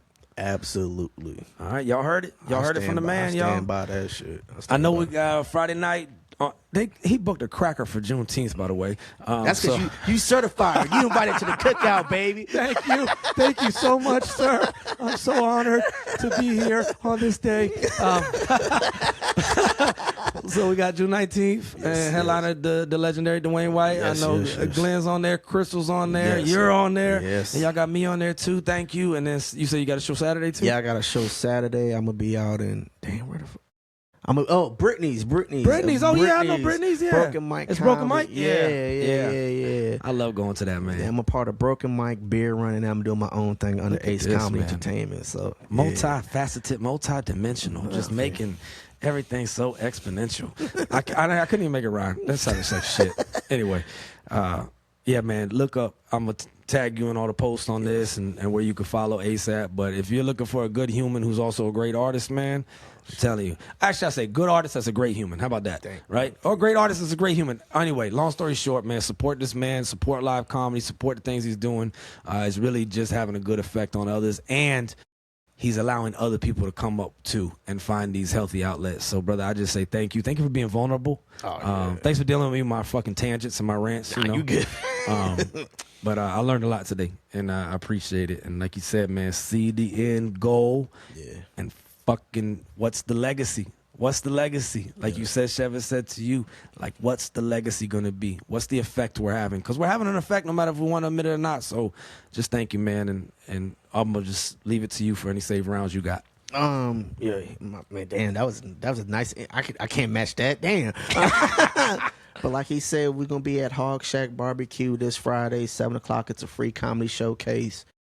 Saturday I'm gonna be at Brittany's Broken Mic. I just want to shout out Beer Run Comedy, Ray Ubela, Steve Tracy. They done took me all up and down the East Coast. 2025, we did over 100 showcases. 100? What? Yeah, we did. Wow, over 100 man. Yeah, so shout out to them. Reps and sets. Yeah, we out here. Shout out to Broken Mike, Brandon Moore, Michael B. They took me. We've doing our things, and then Ace Comedy Entertainment. Yes. Yeah, I'm out here. So Hog Shack is the home. I can't think of anything else. I'm gonna get mad. I'm just gonna write it in the comments. I'm gonna get mad when I'm like, damn, I should have said this. I should have shouted this out. I do that so much. But shout out to all the people who wear bucket hats. Yeah, yeah. We out here. But but thank you so much for allowing me on your platform, yes, brother. man, yes. And you're everything welcome that back do. anytime, dog. Yes, Anytime. yes. And anybody else listening, like, I don't really go and press people. I did press you a little bit. But if you listen to this and you think, I got something I want to share or perspective, I welcome it. Like, it's First Amendment in full effect. So we peacefully assemble on here and we peacefully express ourselves to hopefully help other people not have to stay alone. Because I can't tell somebody not to feel alone, but you may feel like you're alone and you're the only one that feels the way you do. Well, come up here and share it, and let's see if somebody else might feel that way too. So on and so forth and so whatever. You don't have to stay alone. So if you want to virtually, message me, and we'll find a time. And, as long as we ain't up here speaking hate or trying to persuade people to do bad things, I'm fucking all about it, man. And we'll say bad words too. But there'll be some good words too, I promise. Thank you, brother. Thank you. I love you. I Love appreciate you, man. Yes, sir. Thank you. Yes, sir. Thank you. Y'all be good. This has been episode 88. Damn, man. 88. That's crazy. Y'all know it's been a long time coming, but hey, episode 88. Thank you, Ace.